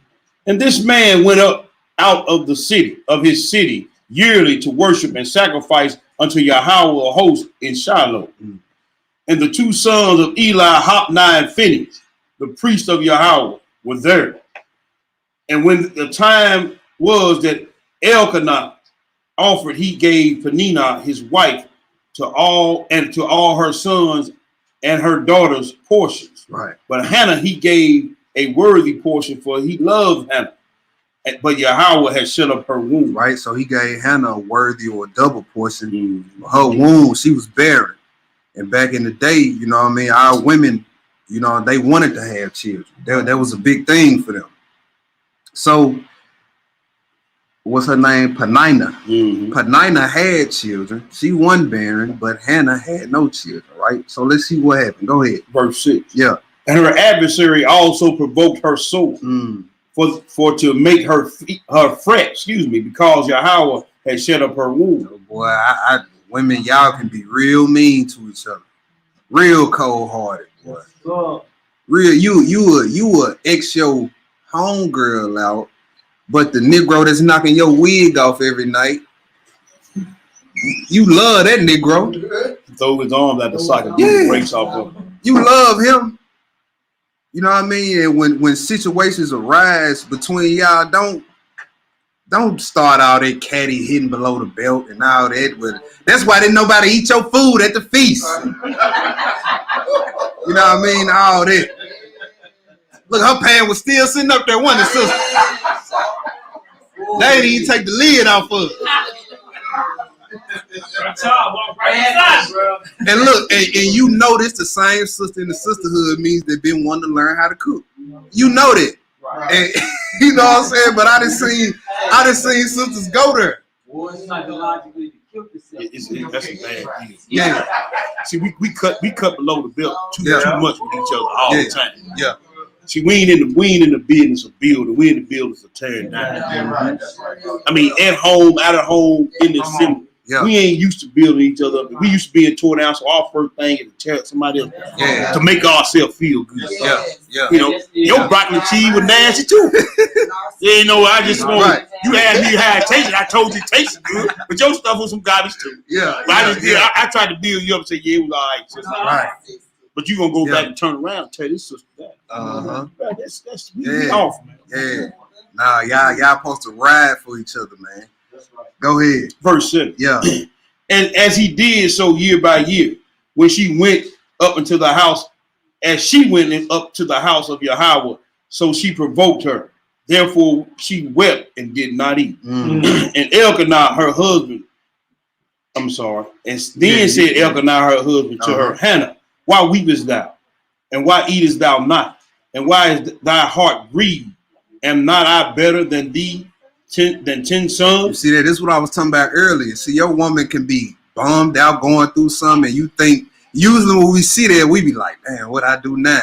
But bro, a lot of times it ain't got nothing to do with you. It really ain't nothing you can do about the situation. No, it really ain't, bro. You know what I'm saying? This is a need her husband could not meet, and that was her being the desire, her being the mother. The Most High got to intervene. You know what I mean? And he like, look, ain't I better than 10 sons? Yeah, she love you, but bro, this ain't got nothing to do with you. Right. Just fall back on this. That's right. Go to the pray for your rib and just leave it alone. That's right, bro. You know what I mean? Go ahead. So Hannah rose up after they had eaten in Shiloh, and after they had drunk. Now Eli the priest sat upon a seat by a post of the temple of Yahweh. And she was in bitterness of soul and prayed unto Yahweh and wept sore. See that? Look what our words, look what kind of state of mind our words can put somebody in. You know what I mean? I just learned a tough lesson about my words. Like it be stuff that we don't even think, man, that ain't nothing.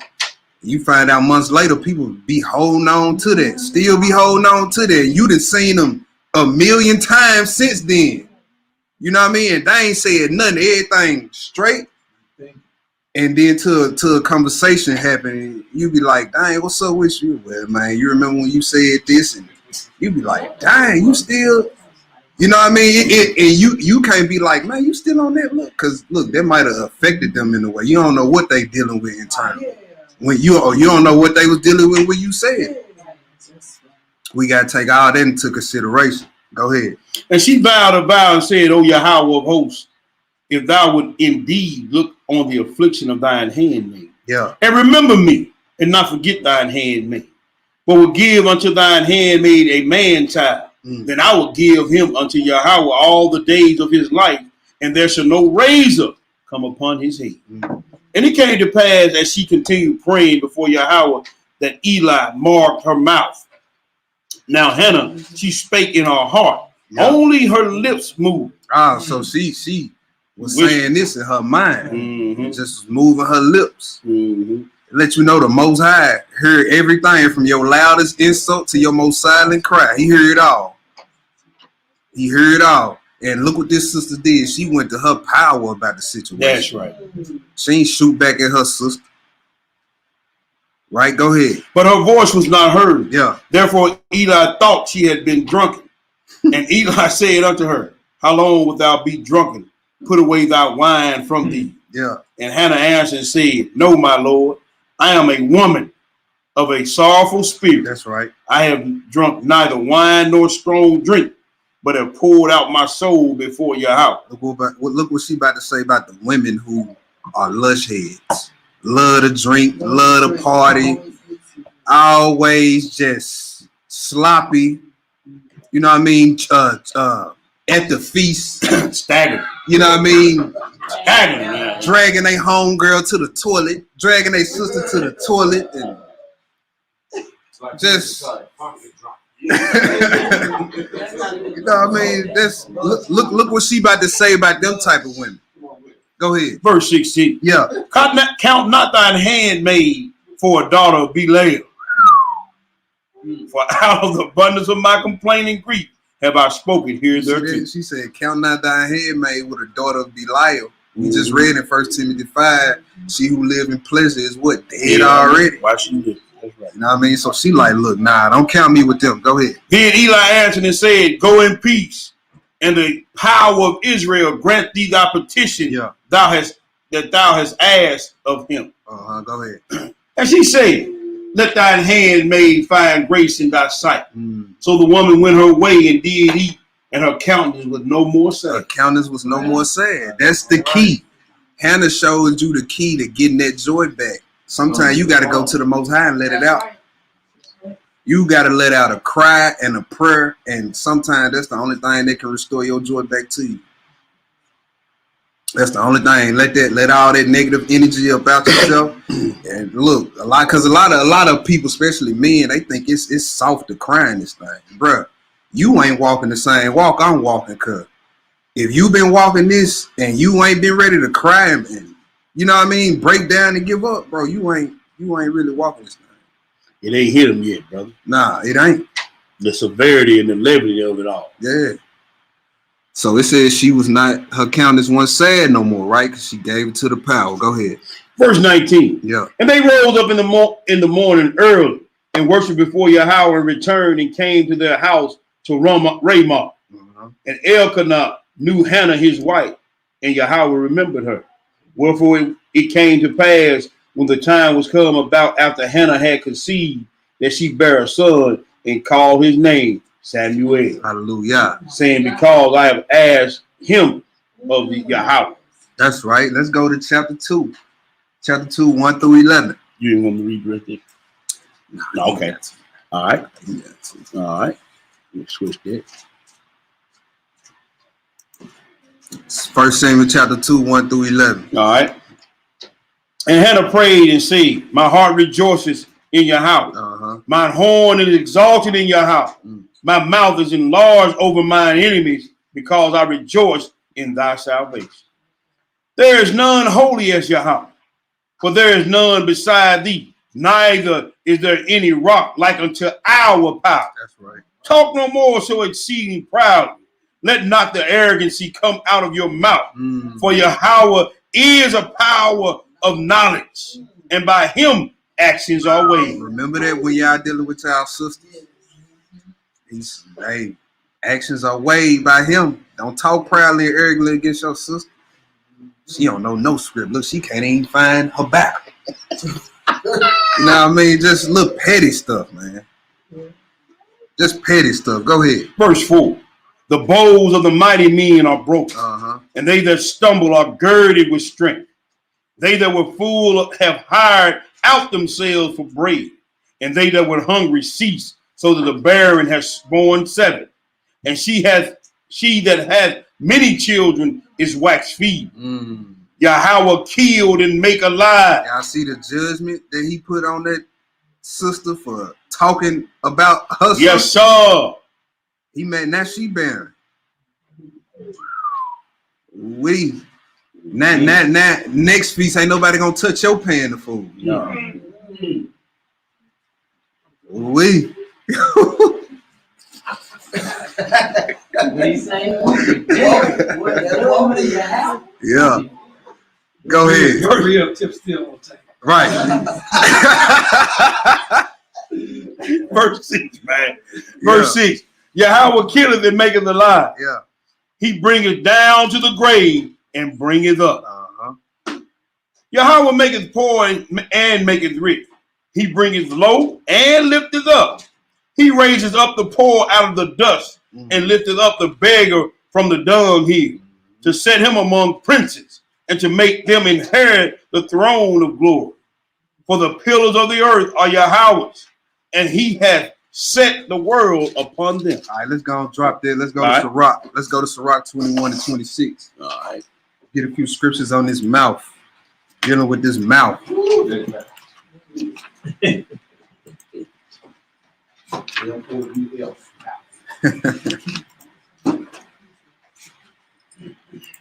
it's so cold. Man, it ain't cold, man.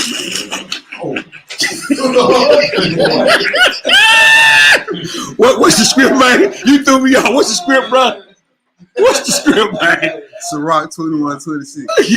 Man, them folks looking at me at work this week because I had randomly thought about you saying it and just bust out laughing. Man, he been having me roll in since he did that. Man, it's cold, man. Oh, that's some bad man worship, bro. Yes, sir, it is. I fell out when I first heard it.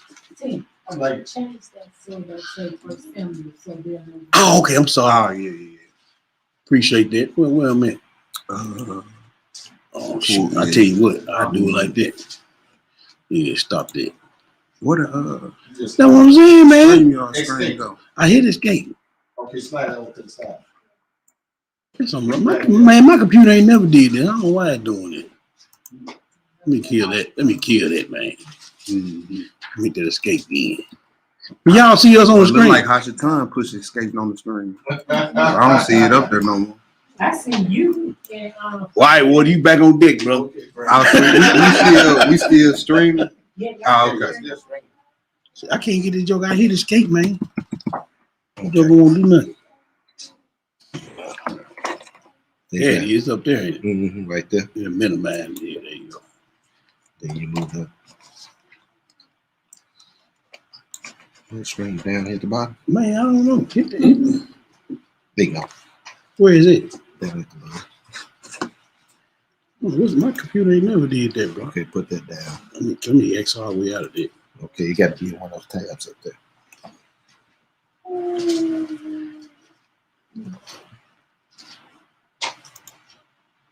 That's on the share screen. Let me do this. There you go. I don't know why I did that, bro. I'm just gonna leave that alone. Ciroc 21:26. Ciroc 21, verse 26. The heart of fools is in their mouth. You see, the heart of fools, the heart or mind of fools is in their mouth, meaning they're not gonna think about what they say before they say it. They gonna say it. They ain't gonna think about it. The heart of fools is in their mouth. Go ahead. But the mouth of the wise is in their heart. But the mouth of the wise is in their heart. Before the wise say something, they gonna think about it. Mm-hmm. You know what I mean? They gonna think about, you know what I mean, what this sister insecurities is before they shoot off. Right. These brothers, you know what I mean, what they dealing with before they shoot off. Right? Where is your mouth? Let's go to the next spot. Mm-hmm. Ciroc 28:25. Ciroc 28:25.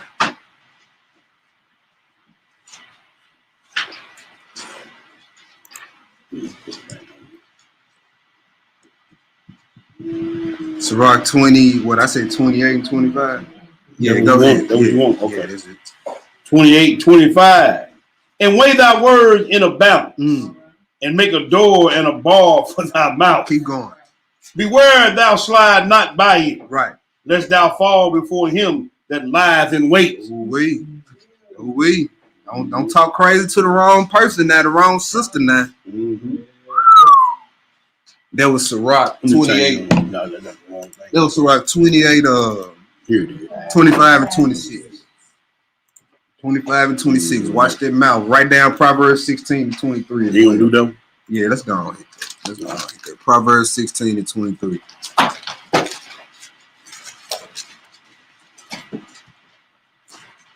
Proverbs chapter 16, verse 23. The heart of the wise teaches his mouth, and added learning to his lips. That's right. The heart of the wise teaches his mouth. That's what we just read in Ciroc. Right? 21 and what was that? 26. 16. Mm-hmm. All right. So now let's bring this thing on home. We got what? 1, 2, 3, 4, 5 more spots all coming out of the same book, 4th Maccabee. Oh Mac. Man, I got it on there, but I don't know. Yeah, bro. I appreciate you, brother. The faithful brew. Always on call. Yes, sir. Oh, here, I got it right here, y'all. Let me pull it up on It's this. on page 558. Volume 2. Old Testament. Yep. Yeah, it is right there. 558. It's on the screen. Yep. See, I got them. Let me show you. What my stuff, man? Ain't acting right now.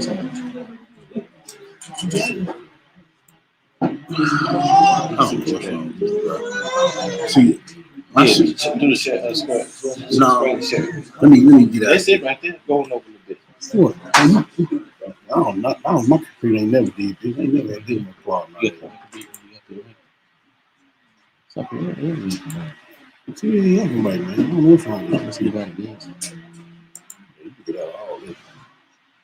I think I'll see. Let me kill. I'll tell you. Okay, there you go. Let me kill all that. Let me put it back. Let me kill it. There you go. Then put it up there. Put your Maccabees right there. 4 Maccabees. Yeah, put it in here. Yeah. You ain't got it down there. You got 2. Yeah. Oh, you need the 4th Maccabee. Yeah. Don't worry you about need it. that part. Okay. You need to see the picture. I got it right here, but I don't know how to pull it up on the clone, on the tab. That's it right there. Okay. No, that's the wrong one. We got it over here. Let's see. Here it is right here. Okay, you go to share screen. That's it. Share the bad boy. Hit the center right there. This. Mm-hmm. And then go in and get it in the back. Yeah, hit the share. Yeah, pull that up. Just blow it up. All right. Man, I appreciate That's that. all. You might want to make it large. Yeah, I'm fine. That's it. You working with Campbell? Man, thank God for most high for water, man. I'm lost up here. What chapter we on, bro? Chapter 14. We're gonna do chapters 14 through chapters 18.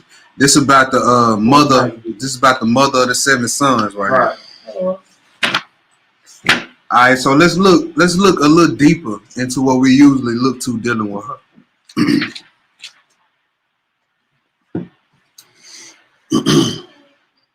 All right, this is Judah is in the building. Let's do 4 Maccabees chapter 14 verses. We're gonna pick it up at verse 11. You read 11 Verse through 11? 20. Yeah. We're gonna read verses 11 through 20. All right. 4 Maccabees, chapter 14, verse 11. Do not count it amazing that in those men reason triumphant over tortures. All right, so if you're familiar with 4 Maccabees, it goes into righteous reasoning, which is basically, you know what I mean, your will to be righteous, basically. Like if your will is weak, then Satan gonna get up in you and take control. But if your reasoning or your will is strong, he can't get control. Right? Go ahead. For the mother of the 7 youths endured at the agonies inflicted on every one of her children. Consider how tangled is the web of a mother's love for her children, so that her whole feelings and profoundest inward affection for them. Even animals not possessed of reason have an affection and love for their young similar to that of human beings. Among the winged creatures, the tame ones shield their young by nesting under the roofs of houses. Yeah. While those that build their nest on peaks of mountains and in the clefts of rocks and in the holes on tops of trees hatch their young and ward off the intruder. But if they cannot ward him off, they flutter around about the nestlings in pains of love and call to them in their own speech and assist their offspring in whatever way they can. But what need is there to demonstrate the affection of irrational animals for their young, when even the bees fend off intruders at season of making the honeycomb and pierce with their sting like a sword those who molest their young and defend them to the death? But not even her affection for her young caused the mother of the youth, whose soul was like Abraham, to wait. See that? Her soul was like Abraham, right? Let's keep reading. Going on down to 15. Yep. Oh, reason. that it was Lord over the passions of the son. O piety that was dearer to the mother than her son. When two options lay before her, namely piety or the instant deliverance of her sons according to the tyrant's promise, she loved piety better. Wow. Which preserves to eternal life according to Yah's word. That's right. Go ahead. How can I possibly express the deep love of parents for their children? On the tender nature of a child, we impress a wonderful likeness of soul and form, and especially mothers, who are more affectionate in their own feelings toward their children than fathers. That's true. That's true. Cause when that baby hollering, you know what I mean? Especially when my oldest little girl get to hollering and crying, I know you'd have been fed and had your bath. Ain't nothing wrong with you. Daddy gonna let you holler. Go holler until you go to sleep. Mama, come on, baby. I'm gonna let you holler. Man, you right. Yeah, go ahead. For mothers, true. I'm sorry, you ready? Yeah, go ahead. For mothers are weaker in their being than fathers. And the more children they bear, so much more they do love their children. But no mother ever loved her children more than the mother of the 7 sons, who in 7 childbirths implanted in herself a profound affection for them. And because of the many pains she suffered, in each case was constrained to feel her bond of love with them. But on account of her fear of Yahweh, she discounted the immediate safety of her children. So we see the common theme of all the righteous women that we done read about was they loved the Most High more than anything. That's right, brother. Children, Husband, whatever. Not even to the point of death. You know what I mean? By you know what I'm saying? That woman letting her sons get tortured, she was actually proving her love for them. That's right. Yeah. The world will look at that and say she didn't love her sons. Right? But the scriptures say she actually proved her love by letting them go through that. Right? Go ahead. And because of the many pains she suffered in each case, was constrained to feel her bond of love with them. But on account of her fear of Yahweh, she discounted the immediate safety of her children. Indeed, because of her sons' moral heroism and their willing obedience to the law or Torah, she cherished even greater love for them. For they were just and temperate and brave and magnanimous, and so filled with love for each other, for their mother and for their mother, that in obedience they kept the law even unto death. Nevertheless, although all the many promptings of maternal love pulled the mother toward the bond of affection for them, in not a single case did their very tortures avail to sway her reason. Man, this woman was solid, boy. This is solid to see all 7 of your children get tortured and killed before your eyes, and then knowing you next after they go. But that was cold how you compared it to Abraham sacrificing Isaac. He knew, just like Abraham, she knew the Lord was going to raise him back up. Yeah, that's right. Yeah. And then, man, you know what I'm saying, how strong she was, because we see the stuff her boys was telling the torturers. Right. So we know, you know what I mean, when you read some more, you find out a little bit about their father. He was strong in the word. That's right. He ended up dying, and she was left with her sons. Right. And look how strong she was. Right. Go ahead. But each and every child and all of them together did the mother urge on to death for piety's sake. O sacred nature, parental love, filial affection, nurture, unconquerable maternal affections. Each one she saw racked and burned, yet for piety's sake remained unwavering. Right. She saw the flesh of her son melt away in the fire. Wow. And their toes and fingers scattered on the ground, and the flesh of their heads right down to the cheeks laid out before her like mass. O mother, sorely tried by pains, sharper than the pains of birth. O woman who alone among the women brought perfect piety to birth. Your firstborn, as he breathed his last, did not sway your resolve, nor the second, as he looked on you with pity in his torment, nor the third as he expired, nor when you beheld the eyes of each one immovable, fixed on the same anguish and tortures. Amid the tortures, nor indeed when you observed in their nostrils the sign of approaching death, did you break into tears.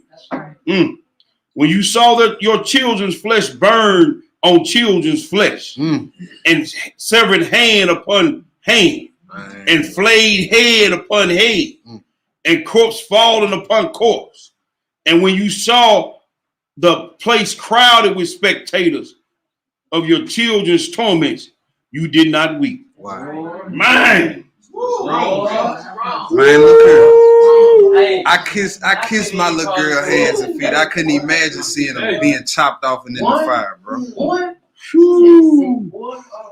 Man, that's hard. Yeah. That's a hard lick, man. But look how strong this sister was. This is the strong, quote unquote, black women. This the sister soldier. You know what I mean? This the spirit that you supposed to be coming in talking about you a strong woman. But you know what? She knew that they were gonna be the best. Yeah. Right. Yeah. That could have been the only thought that would have got you through That's that. the only thing could get you through it, bro. That's the only thing that gonna get you through that. Letting them know they're gonna be counted in their number. And then you gotta keep in mind, we live in this wicked world. That's right. Going to the world to come. Yeah. The lasting world. Yeah. That's right. Yeah. We only gonna sleep for a little while. Yeah. And man, look here, don't be scared of death. Like, yeah, your people gonna miss you. You know what I mean? But look where you going. That's if right. you lived your life right, you going to rest, bro. You ain't gotta worry about none of this no more. You ain't gotta worry about none of this. That's why Solomon was like, man, I envy those who sleep. That's right, bro. Cause I ain't gotta go through this tour, these trials, none of this. Right? What verse you in? I'm at 21, bro. Go ahead. Not the sirens' melodies, nor the sweet sound of the swan song so charm the hearer's ear, as do the children's voices charm their mother, when they speak to her from amid the tortures. With what a manifold host of torments, then was the mother tortured, while her sons were racked by the wheel and fire. But in the midst of her passionate feelings, pious reason nerved her whole being. You see that? In the midst of passionate feelings, women, y'all feelings can get passionate, boy. And look how she held it together. That's what every righteous sister who falls under the good and not the bad and the ugly was able to do. Under them passionate feelings, right? They didn't let that overthrow their righteous reason. Right? Go ahead. With a manly courage and enabled to transcend the immediate affections of a mother's love. You see that? She didn't let, I love my baby, let me go save her. She didn't let that sway her mind on what had to happen. This gotta happen. I believe in the resurrection. She didn't let the fact that, man, I gave birth to these boys, I just can't let them die like this. She didn't give in to that. That's right, bro. That's carnal. That's carnal. That's carnal. Do you love your sons more than the Most High love them boys? No. No, you don't. He can restore them back to you. Right. He can if one of our children drop dead. You know what I mean? Do you believe the Most High? If you go lay hands on him, he can. Do you believe that? Is your reasoning so messed up to the point to where you don't even believe in miracles no more? Right. And we the only people who have seen the miracles. You know what I mean? We the only people he done gave power to do the miracles. Ever. Right? Go ahead. 24. And although she saw the destruction of her 7 children and endlessly varied series of tortures, that noble mother disregarded all of it because of her faith in Yah. In the council chamber of her own heart, so to speak, she saw clever advocates, nurture and parenthood and maternal love in the torment of her children. A mother holding 2 votes in regard to her children, one to consign them to death and the other to preserve them alive. So them was the choices she was faced the whole time. But she did not decide on the safe course that would preserve her sons for a little while. See that? That's the safe course. That's the way of the world. That's the way everybody in the world would have took the easy. Come on right now. No, I mean, just live a little while longer. No. I see you on the other side. Yeah, I see you on the other side. Go ahead. But like a true daughter of God-fearing Abraham, called to mind Abraham's unflinching bravery. O mother of the nation, champion of the law. That's right. The Torah. Yeah. Defender of the true religion. And winner of the prize in the inward contest of the mind. Woo, you More see that? no. You see that? It says, Yes, sir. and winner of the prize of the inward contest of the mind. That's why I say if your will or your reason is strong, Satan can't, you know what I mean, take a hold of you.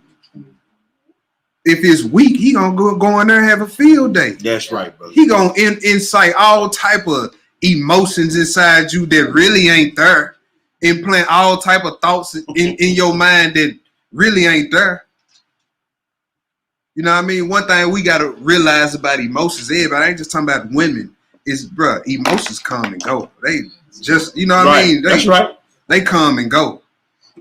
Don't make permanent decisions off something temporary. Come on now. Right, go ahead. More noble than men in fortitude. Ooh. And stronger than heroes. Read that part. What? More noble than men in fortitude. And stronger than heroes in endurance. Like the Ark of Noah carrying the universe in the worldwide cataclysm and stoutly enduring the waves, so did you, guardian of the Torah, buffeted on every side in the flood of passion, and by the mighty gales of your son torment, so did you by your perseverance nobly weather the storm that assailed you for religion's sake. See, you see, that's what we read about the wise and foolish builders. When them floods come up on that house, you know what I'm saying? If you've been building according to the Most High and according to the Messiah, it's gonna stand.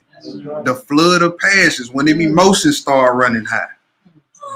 You know what I'm saying? Go back to this right here and look at how she handled it. Right? Go ahead. We in chapter 16. Yeah.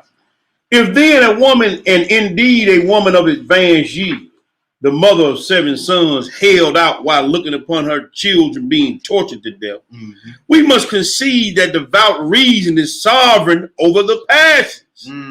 I have therefore demonstrated that not only men have conquered human passions, but even a woman despised the greatest torments. Not so wild were the lines around Daniel, nor so blazing hot in its greedy flame that was the furnace of Mishael, as the natural mother's love that burned in her when she saw her 7 sons so indiscriminately tortured. By pious reason, the mother quenched all these fiery emotions. There is all the what kind of emotions? Fiery emotions. Fiery emotions. Man. By reasoning, by her inner will to stay righteous. That's what your reasoning is. That inner will to stay righteous is that ability to not give in to wicked thoughts. That ability to not give in to them fiery emotions. That's right, bro. All that overthinking and you know what I mean? That's wicked. That's of Satan. That's right, brother. When you start doing all that. Go ahead. There is this too to consider, that if, as being a mother, the woman had been weak in spirit, she would have wept over them and spoken perhaps as follows. You see that? Thrice wretched one. Spirit. I'm sorry, bro. Nah, you good. It says if she was weak in spirit. Go ahead. Thrice wretched one that I am. Yes, more than thrice wretched. I have borne 7 sons, and I'm the mother of none. How vain were these 7 pregnancies? How futile these 7 times 10 months with child. You see that? That's what I was talking about. See, when you give in to them emotions, look how her now. Look where it said this. Perhaps what she would have said if she was weak. She was weak spirited. I'd have had all these sons for nothing. Right. You know what I'm saying? Went all through this pain for nothing. Come on, bro. I ain't forget it. Let me curse the Lord and die. Or curse the Lord and fold. Yeah, see, all that. You got to know that that's emotion. Right? Go ahead. How Hold on, let me find. Yeah, that's right. That's right. How vain were these 7 pregnancies? Mm. How futile these 7 times 10 months with child? How fruitless the nursing and wretched suckling. Mm. In vain, my children, did I endure these pains for you, and the even more 7 strains of rearing you. Alas, for my sons, some unmarried, others married, but to no purpose. Mm. I shall never set eyes on my children of yours, nor shall I know the happiness of being called grandmother. See, she thinking about all this. This was Satan to throw in your mind. Look, he ain't gonna be no grandmother. Ain't none of them got no kids. You had all these boys for nothing. You breastfed them for nothing. Raised them for nothing. That's right, brother. Yeah. You gonna go into depression and just kill yourself. Just matter of fact, just go and do it now. That's how Satan play with. The pregnancy, they thinking the same thing. Yeah. Instead of taking a second, breathing, looking at all your other righteous forefathers who had great loss. You know what I mean? And using that example, you will give in to some phantom feelings. That's all there is, phantom feelings. Right? Go ahead. Verse 10. Yeah. Woe is me, who had many handsome children, but am now bereft and all alone with my many sorrows. Nor shall I have any of my sons to bury me when I die. But the holy and God-fearing mother lamented none of them which any such dirge, nor urged any of them to avoid death, nor grieved over them in the moment of their death, rather as though she had a mind of adamant, and were this time bringing her brood of sons to birth into immortal life. Wow. You see how she looked at it? She looked at, look, them dying is actually they start of eternity. That's right, brother. What's up? Now until you scroll up. Oh, okay. All right. Go ahead. She encouraged them. That's how we gotta look at death. Mm-hmm. You know what I'm saying? The end of this life is the beginning of our next one. Go ahead. And pled with them to die for piety's sake. Mother, soldier of Yah, in piety's cause. Soldier, go ahead. Elder and woman withal, by your brave endurance, you have overcome even the tyrant in deeds. As in words, have proven yourself stronger than a man. Ooh. When you were seized along with your sons, you stood watching Eleazar under torture and said to your children in the Hebrew language, Hebrew tongue, my children, noble is the struggle. And since you have been summoned to it, bear witness of our nation. Fight zealously for our ancestral Torah. You see what she said about the struggle of this thing? She said it's noble. We reading the Acts. Hey, we must go through tribulation. Come on now. To the kingdom. That's what it's saying, bro. Right. Acts 2 ain't. Yeah. Yes, sir. This is a noble struggle. The master teacher say he was persecuted. Yeah. You know we gonna get it. Yeah. We ain't no different than him. Go ahead. Shameful were it indeed that this old man should endure agonies for piety's sake, while you young men were terrified of torments. Remember that it is for Yah's sake you were given a share in the world and the benefit of life. And accordingly, you owe it to Yah to endure all hardship for his sake. See that? So yeah, don't be complaining, why me? Because he gave you life. So now do something for him and endure. Go ahead. For whom your father Abraham ventured boldly to sacrifice his son Isaac, the father of our nation. And Isaac, seeing his father's hand with the knife in it fall down against him, did not flinch. Daniel also, the righteous one, was thrown to the lions. Hananiah, Azariah, and Mishael were cast into the fiery furnace, and all endured for Yah's sake. Therefore, you have the same faith in Yah, must not be dismayed. Right. For it would be unreasonable, unthinkable. It don't make sense for you to know true religion and not withstand hardship. See that? He said it's unreasonable. He said it's unreasonable for you to know true religion. Right? Everybody claim they believe in something, but we got the true religion. And it says, and not to withstand hardships. Come on. Man, go ahead. You had some, Corey? So I was saying scroll up. Oh, scroll up. My bad. My bad. Go ahead. 24. Yeah. With these words, the mother of the seven exhorted each one. Hold on, my bad. Yeah. My bad, y'all. Go ahead. With these words, the mother of the seven exhorted each one and persuaded them to die rather than to transgress the commandment of Yah. They knew full well themselves that those who die for the sake of Yah live unto Yah. Ooh, that's as do Abraham, Ishak, and Jacob. You see that? That's powerful. It says those who die for the sake of Yah live under Yah. That's why I said the end of this life is the beginning of the next one. Come on, brother. Especially if you die giving up your life for this truth. Come on now. Like, look, man, Most High, like, man, look, find him one side that boy right there. Give him that roll. Mm-hmm. You know what I mean? That's powerful right there. Go ahead. And all the patriarchs. We're going under 17, my brother. Sir, 17 and 18, and we up out of here. Some of the guards declared that when she too was about to be seized and put to death, she threw herself into the fire. Woo. So that no one would have touched her body. Man, do y'all see how spotless she kept herself? She didn't want them heathen hands even touching her.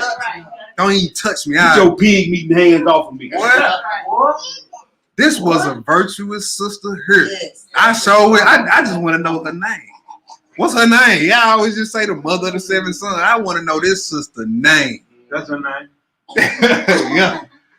Go ahead. Verse bro. 2. Yeah. O mother with the seven sons who broke down the violence of the tyrant and thwarted his wicked devices and exhibited the nobility of faith. Noble set like a roof upon the pillars of your children. You sustain without yielding the earthquake of tortures. Be of good cheer, therefore, mother of holy soul, whose hope of endurance is secure with Yah. Not so majestic stands the moon in Shamayim as you stand, lighting the way to piety for your seven star-like sons, honored by your house and firmly set with them in heaven. For your childbearing was from our father Abraham. Hallelujah. 17. Keep going. Keep reading. Keep reading. Okay. Yeah, verse 7. All right. If it were possible for us to paint on a picture the story of our piety, would not those who look upon its shoulder to see the mother of seven sons enduring manifold torments unto death for piety's sake. It would in fact be appropriate to inscribe upon her tomb itself as a memorial to those members of our nation the following word. What it say? Here lie buried an aged priest, an old woman, and her seven sons. Though the violence of a tyrant bent on destroying the polity of the Hebrews, they vindicated her race, looking unto Yah and enduring torments even unto death. Yeah. Yes, Lord. Truly divine was the contest in which they engaged. And on that day, virtue was the umpire. You see that? They comparing it to sports. That's right. He said virtue was the umpire. Go ahead. And the test to which they were put was the test of endurance. The test of endurance. Who can endure? This is what this whole thing is about. This life thing. It's a test of endurance. How long can you stand? That's right. Right? Go ahead. The prize for victory was incorruption and long-lasting life. That's the prize. That's what we all fighting for. The first to enter the contest was Eleazar, but the mother of the seven sons competed also, and the brothers as well took part. The tyrant was an adversary, and the world and the life of men were the spectators. Piety won the victory and crowned her own contestants, who did not marvel at the champions of the divine Torah, who was not amazed. The tyrant himself and his whole council were astonished at their endurance, on account of which They now stand beside the divine throne and live the life of an age of blessing. That's right. For Moshe says, all the holy ones are under your hand. Come on. My bad. Go ahead. These then, having consecrated themselves for the sake of Yahweh, are now honored, not only with this distinction, but also with the fact that through them, our enemies did not prevail against our nation. And the tyrant was punished, and our land purified, since they became, as it were, a ransom for the sin of our nation.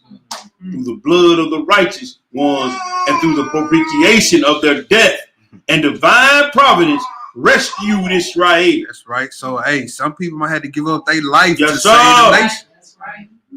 That's just what it is. Don't be scared. Well, yeah, some of y'all scared to get y'all head chopped off. Nope. I tell y'all what y'all do. I might have to be in now. Go I look might up. be the one Go, to eat that. go look up beheading videos on YouTube. You know what I mean? Get yourself ready for it. You might have to go through it one day. Yeah. All that. Don't be looking. Don't be doing all this. Just sit there, watch the video. You know what I mean? Get yourself ready for all that. They guilty and that's easy compared to what them sons did. Okay. Yeah. I can't see my fingers missing, bro. Like they gone. They They gone, man. My toe gone. They gonna be on the street. You gonna see them? And you feel like, you know, I'm ready. Go ahead. In the 22, Yeah. which have been shamefully treated. For the tyrant Antiochus observed intently with their heroism in virtue and their endurance, under torture, publicly held up their constancy as a model for his soldiers, and so roused them to such high sense of honor and such courage in infantry, warfare, and in the siege of the cities that he ravaged and overthrew all his enemies. All right, go ahead. Chapter 18. O offspring of the seed of Abraham, children of Israel, obey this Torah and be altogether true to your religion. That's right. Knowing that the devout reason is master over the passions, and not only over pain from within, but also from outside ourselves. Those men who surrender their bodies to suffering for piety's sake were in return not only admired by mankind, but were also deemed worthy of the divine portion. And it is because of them that our nation enjoyed peace. They revived the observance of the Torah in their land and repulsed their enemy's siege. And the tyrant Antiochus was punished on earth and continues to suffer punishment in death. Oh, what? Hallelujah. Hallelujah. Hold on. In death. Yes, sir. Hallelujah. What little baby was that said that over there? Hallelujah. That's right. That's right, baby girl. It said he suffered punishment even after death. Ooh-wee, go ahead. For when he had failed absolutely to compel the people of Jerusalem to adopt the pagan way of life and forsake the custom of their fathers, he departed from Jerusalem and marched away against the Persians. All right, go ahead. The mother of the 7 sons also addressed these righteous sayings to her children. I was a chaste maid and did not leave my father's house. Hold on, what? I did not leave my father's house. I was a chaste maiden and I didn't leave my father's house. So she wasn't no thought. You see, the Most High ain't used not one woman with the mindset of Megan Thee Stallion in these scriptures. He ain't used it. Never. He never will. So if they ain't being used by the Most High, who they being used by? That's right, brother. Ooh-wee. Go ahead. But I kept guard over the rib built into woman's body. Hold on, what? I kept guard over the rib built into woman's body. No seducer of the desert, nor deceiver in the field corrupted me. Them men, what we talked about in the first part, they transfer themselves from the angels to men. Yeah. The young man the unclean spirit that was in the woman. You see that? No deceiver deceive me. Oh, we go ahead, man. Nor did the seducing and beguiling serpent defile my maidenly purity. Wait. Through all the days of my prime, I stayed with my husband. Ooh, so what's the I'm in the prime of my I life. was just about to say. Come on. I didn't have me some fun. I'm in the prime of my life. No, So- you need to stay with your husband. She like in the prime of my life. When, you know what I mean, before gravity hit me, before menopause and all that hit me. Look, I was in the prime of my life. I had a husband and I was with him. I wasn't out here thotting it up. Go ahead. When these sons were grown up, their father died. Happy was he, for the life he lived was blessed with children, and he knew not the pain of the time when they were taken away. He, while he was still with you, taught you the Torah and the prophet. That's right. He read to you Abe, slain by Cain, of Isaac, offered as a burnt offering, of Joseph in prison. He spoke to you of the zeal of Phinehas and taught you about Hannah and Azariah and Mishael in the fire. Get you a man that's in these scripts that's gonna be able to build them boys up. Yes, sir. They're gonna be able to build them girls up. You know what I mean? Like you because our women they want everything, but they look for qualities like this. No. Come on. He a Bible thumper. You know what I mean? Like you need to prepare. You need somebody that's gonna prepare your house, your family for times like this. That's right. But women today, they just looking for somebody who can take them, get them some designer clothes, take them on trips every month. Yeah. He ain't prepared y'all for nothing. He ain't taught you nothing. Y'all ain't got no food and nothing stored up, no money saved up, nothing. Just in a dream world, bro. Yup. Go ahead. He sang the praises of Daniel. That's right. In the lion's den. That's right. And called him blessed. He reminded you of the scripture of Isaiah, which said, My bad, y'all. My bad. Even though you walk through the fire, the flame shall not burn you. He sang of the Psalm of David, which says, many are the afflictions of the righteous. He recited the proverb of Shalom, which says, he is the tree of life to those who do his will. He affirmed the words of Ezekiel. Shall these dry bones live? Nor did he forget the song of Moshe, which taught, Moshe taught, which says, I kill and I make alive. For this is your life and your length of days. Ah, bitter was that day, and yet not bitter, when the cruel tyrant of the Greeks quenched fire with fire, and his fierce blazes, and in furious rage brought to the catapult and back again to his torches those 7 sons of the daughter of Abraham. He pierced the pupils of their eyes. Their tongues he cut out and slew them with all kinds of torment. For these acts, the divine justice has pursued and will pursue the accursed tyrant. Hallelujah. That's right. But the sons of Abraham, together with their mother, who won the victor's prize, are gathered together in the choir of their father, having received the pure, deathless soul from Yahweh, to whom be glory forever and ever. Amen. Hallelujah. Hallelujah. That was the lesson, the Women of the Scriptures Part 2. The good, the bad, the ugly. I hope somebody got some understanding. Let me get out of this. Oh, praise. I know we ain't at 3 hours.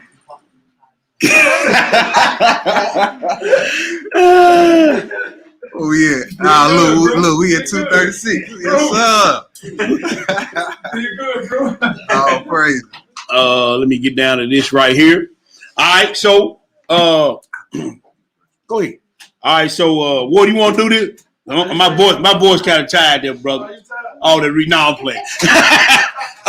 Tomorrow we got the feast, the 7th day of the Feast of Unleavened Bread coming up. We will be here at 1:30. If you got food, we need you to be here at 1 p.m.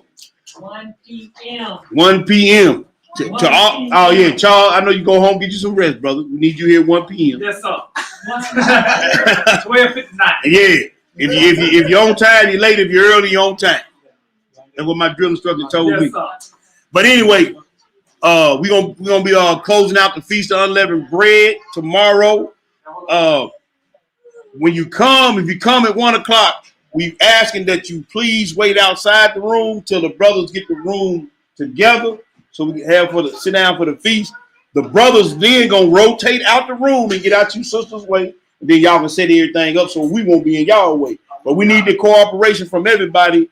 Hey, just let us get the room set up. Once you see the room set up, the brothers gonna rotate out, let y'all do y'all thing, then we're gonna come together and do as the Most High commanded us to do and have the feast.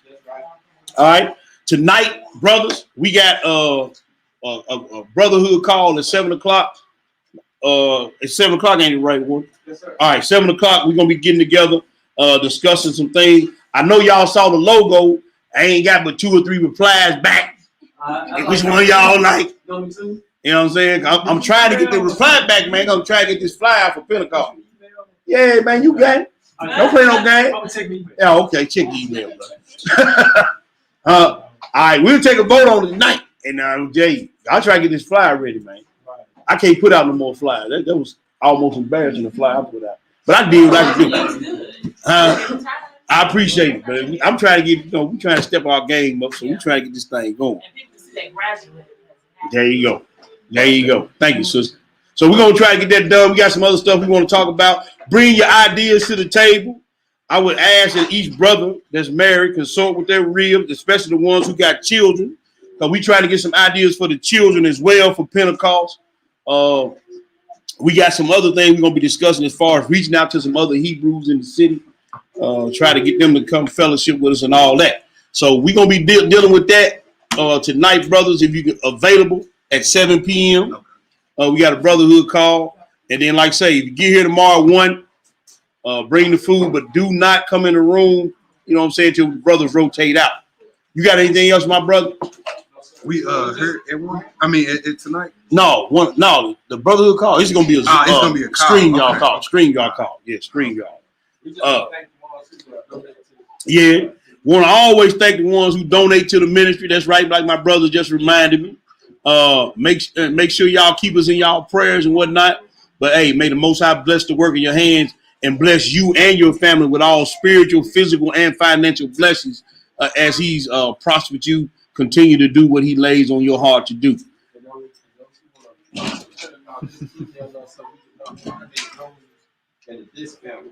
Okay.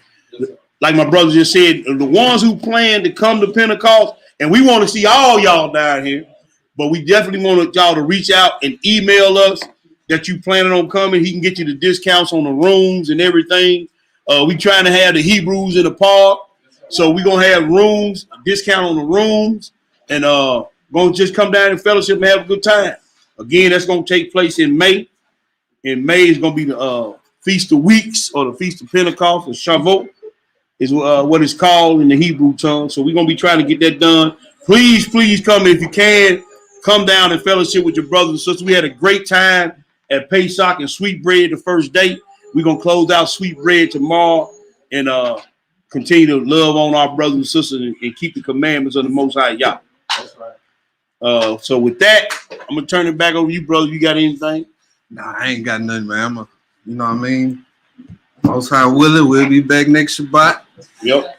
You know what I'm saying? We'll be back tomorrow if it's Most High's will. I hope somebody got something out the lesson. Excellent lesson. Might be a part 3. Might not be. Who knows? We'll see. That's all I got. Shabbat Shalom. Happy 6th day. Mm-hmm. Tomorrow the 7th, the last day. You know what I'm saying? And talk to him. Man, we had a beautiful time at the first day and Passover night. That's right, brother. You know what I'm saying? Which is the same day, right? Yeah. Same day. You know what I'm saying?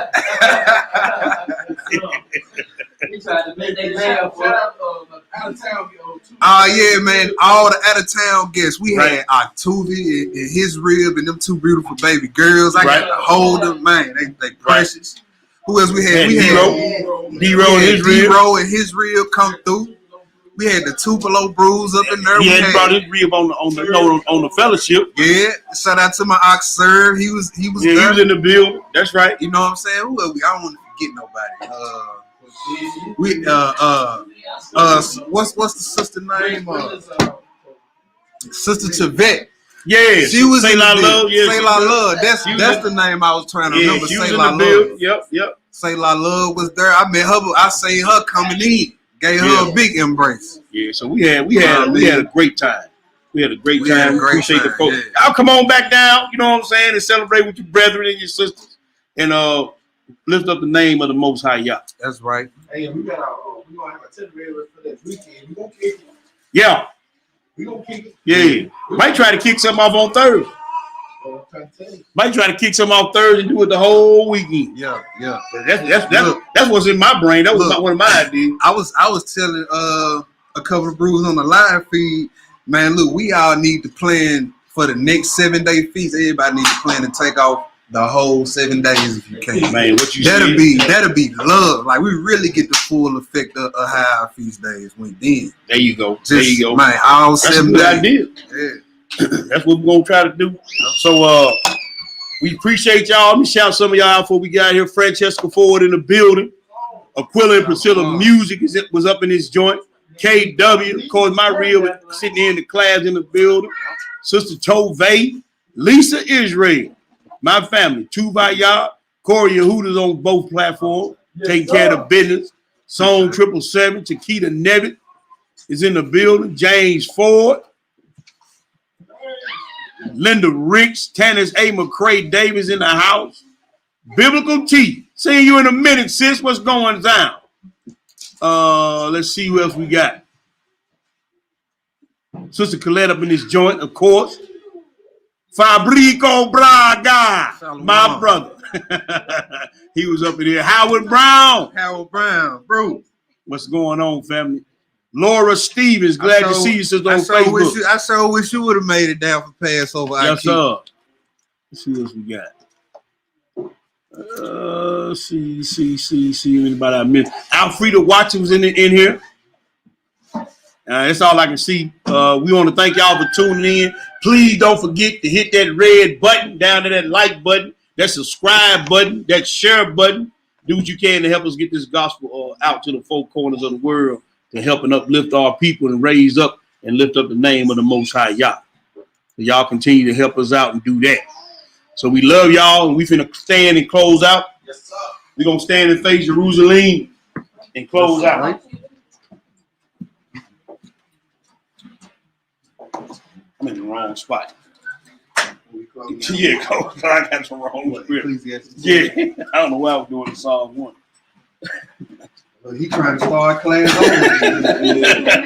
I'm down for that, man. Yes, sir. Go ahead, too. We're going to get part 3 right now, yeah? All right, Ecclesiastes 12, 13, and 14. Let us hear the conclusion of the whole matter. Fear God and keep his commandments. This is the whole duty of man. For Yah should bring every work into judgment, with every secret thing, whether it be good or whether it be evil. Our Father, which art in heaven, hallowed be thy name. Thy kingdom come, thy will be done, in earth as it is in heaven. Give us this day our daily bread. And forgive us of our debts, as we forgive our debtors. And lead us not into temptation, but deliver us from evil. For thine is the kingdom, and the power, and the glory, forever. Hallelujah. Hallelujah. Hallelujah. Hallelujah. Hallelujah. Hallelujah. Praise the mighty Yah. Praise the mighty Yah. Y'all enjoy the rest of y'all Shabbat. That was a beat. My throat kept getting dry. Yeah. I'm trying to bring the thunder. My throat getting dry.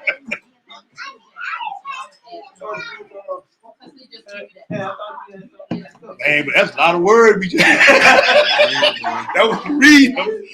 My throat getting dry. Look, I had, instead of that, I I was gonna do the Book of Judah. That's what I had scratched out. You really would have been reading. Yeah, I man. think it's been cold now, man. Try it out. Huh? What you got? What's that?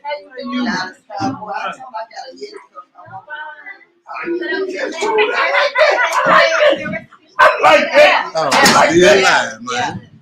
We still alive, bro. We still alive. Look, let me chop it over with these folks real I quick. like that shit. It's still 22 people on here. We got the front line boo in the building. You know what I mean? You know what I mean?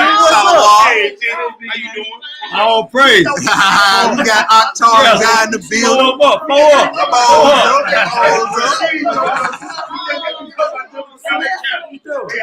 Hey, what y'all eating on? What y'all cooking for the 6th day tonight? What y'all cooking or what y'all done already cooked? I need to know. If somebody cooking some yams, some greens. Young Lion might pull up. Young Lion might catch a flight tonight to one of y'all have. Jessica Israel, what up, sis? Oh, you got two? Yeah.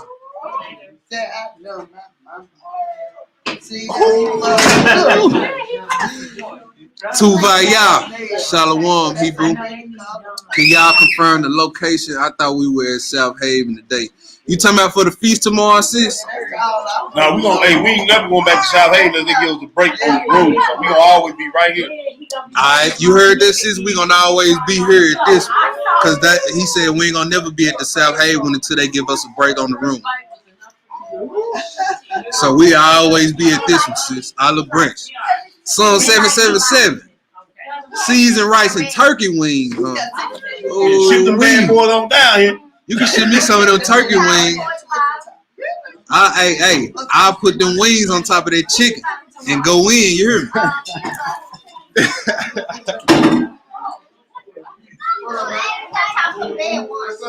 So we got the location wrong on the screen. We got the location wrong. Oh, we sure do, bro. We got South Haven location. Bad, sis. That's what's throwing everybody out. I know what it is. Dang. We got it wrong on the screen. It's an Olive Branch, y'all. Hey, Tuvaya. Y'all take that off, bro. Take that off. Y'all still in Memphis with that? Hold on, let me take that off, bro. Yeah, take that off. Shut that banner down. Cause they got everybody throwed off. I see why they have we going to South Haven. Well, we had some. That boy said teriyaki chicken, rice. What's up with y'all in this rice and chicken? This must be the thing. It about two brews on. I asked everybody what they was having. He said rice and chicken. One sister said chicken and rice, turkey wing. Yeah, that's fine. Like I eat some chicken and rice all day long. Look, it's gonna stick too. Yeah, it's gonna stick. Nah, they was just chopping it up on the chat. Yeah. Pull up Olive Branch. I'll type it in there right quick. All right. I mean, on your phone. You get what you want to pull up? Let's see. It's 16 people. Dang, everybody eating rice. Go ahead, bro. You need to get back in. Nah, I was gonna change the address on the phone. We got chicken, cheese, rice, and yeah. Hey, Tuvaya, I go express mail that plate, Hebrew.